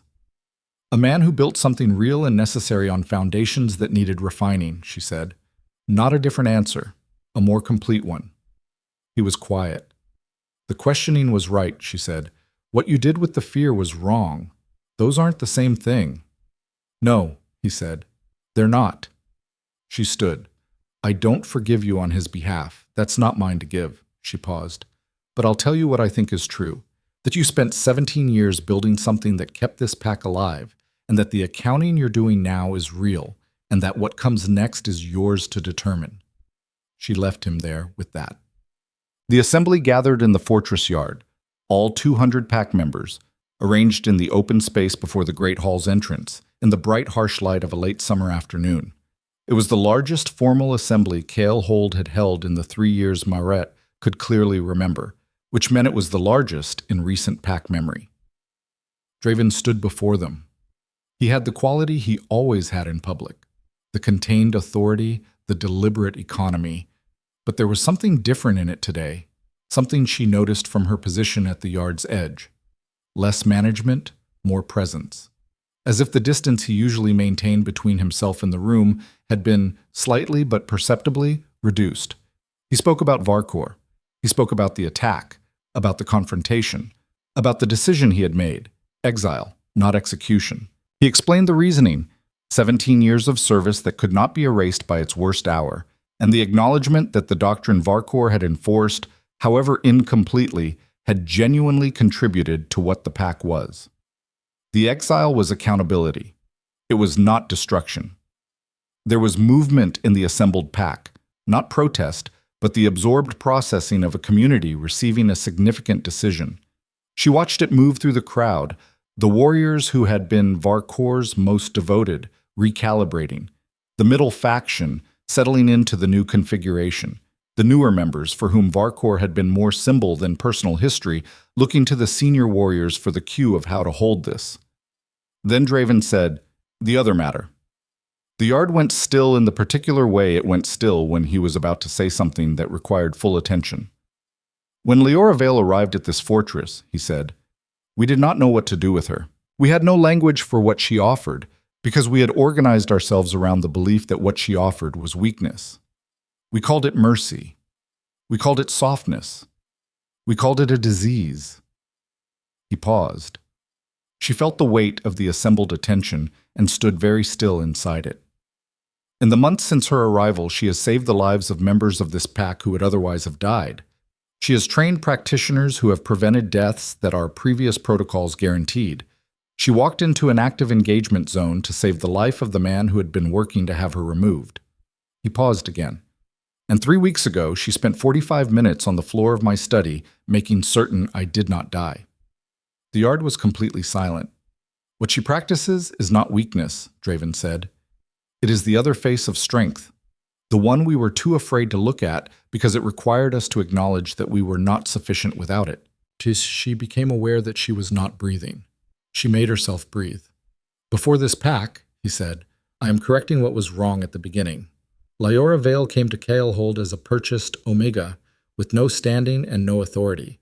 She built both, here, over months of work that this fortress did not make easy." His gray eyes found her across the yard. "She is the architect of the medical network that will extend from this fortress across the northern territories. She is the practitioner who has changed what strength means in this place." He crossed the yard. The assembled pack parted for him, and he moved through it to where she stood at its edge. And she understood, watching him come, what was happening, and felt the ground of it under her feet, real and solid and entirely new. He stopped in front of her. "Before everyone here," he said, and his voice was not performing now. It was simply his voice, the quiet, controlled voice she had been listening to for a year, saying something real. "I am claiming you as my mate, not as property, not as a resource, as a partner." A pause. "If you'll have me." She looked at him. This man who had bought her at an auction and brought her to a fortress that didn't want her and had let her build something in it anyway, who had saved her from a corridor and confessed to her while he was dying and sat in the pre-dawn quiet of her medical wing with his hand in hers. This man who had called her considerably more than what I paid for and meant it as the truest thing he knew how to say. "Yes," she said. The sound that went through the assembled pack was not quite a cheer. It was larger than that. The collective release of 200 people who had been watching something build for months and were now witnessing its completion. Maret, at the yard's far edge, had the expression of someone who was deeply satisfied with the logistical outcome she had been privately projecting for some time. Hessa was smiling with the specific satisfaction of a strategist whose long-view analysis has been confirmed. Fen, who had found a position at the front of the assembled trainees, looked like someone whose entire worldview had just been validated and found this entirely appropriate. Draven took her hand, the same way he had in the pre-dawn quiet of the medical wing, carefully, with the specific intention of someone who does not plan to let go. She stood in the yard of Kael'hold in the late summer light of the Duskwall Range and felt the full weight of the distance she had traveled, from the auction platform, from the laughter, from the bare feet on the cold timber and the 112 pounds and the 8-iron disposal bid. She felt the weight of Ash Vale and the recovery camps and the long cold winter in a fortress that had been trying to reject her, and the cases and the protocols and the raven feather on the threshold and the 45 minutes on the study floor. She felt all of it, and she let it be what it was, not erased, not resolved into something uncomplicated, but carried. The way scars are carried, evidence of survival, permanently present, no longer the wound. She looked at the pack assembled before her. Warriors who had called her worthless, who had learned to call her something else.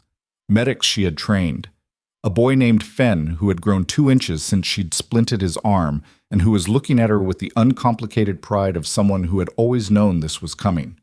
The senior warriors of the middle faction who had found their ground. Hessa, Maret, Torvk, Garest. A community that had been one thing and was now, slowly and permanently, becoming another. She thought about what Dessa had said. You've started a network, 6 packs with inquiries. A medical framework that would extend across the Northern Territories, pack by pack, case by case, the way everything real was built, in the accumulation of individual moments of care. She thought about strength, about what it meant in this place, what she had come to believe it meant. Not the absence of need, not the performance of invulnerability, not the doctrine that suffering proven nothing except the capacity to endure it. Strength was what you built with what you had, in the conditions that existed, and then what you built again when the conditions changed. Strength was the healer on the North Trail, the medic with steady hands, the king who had finally said the thing he'd been building toward all winter, the Iron Beta who had said I was wrong in a corridor above a spring valley and meant every syllable. Strength was this, the whole complicated, costly, irreversible thing, this place and these people and this moment and the work that was still ahead of it. She looked at Draven. He was looking at her with the gray eyes, open and steady, with no management between what he felt and what his face said. The Noreth Exchange, she said, and the 6 packs. There's a lot of work ahead. Yes, he said. Good, she said. And she meant it. Because in the end, after everything, that was what she had always been. Someone who moved toward the work. Someone who stayed when the place was hard, and built what was needed and kept going when the keeping going was the only option available. Not because she was required to. Because she understood, in the deepest part of herself, that care was not weakness, and that the frontier was not made only of the people who could endure the most pain. It was made also of the people who could prevent it. She had been one of those people from the beginning. Now everyone knew it. The afternoon light came down over Kalehold in long gold bars, the way it came down every summer. Indifferent to history, indifferent to doctrine, indifferent to the complicated human work being done at the foot of the mountains. The wind moved. The fortress stood, as it had always stood, against the stone and the weather and the demands of the frontier north. But something in it had changed. In the walls and the protocols and the people who moved through its corridors. In the medical wing where the shelves were full and the instruments were clean and the field kits were ready, row by row, for whatever came next. It had changed the way the most permanent changes change things, not in a single dramatic moment, but in the accumulation of 100 moments, each one small, each one necessary, each one another stone in the foundation of something that would outlast the season and the year and the crisis that had made it possible. Something had been built here, and it was not going back.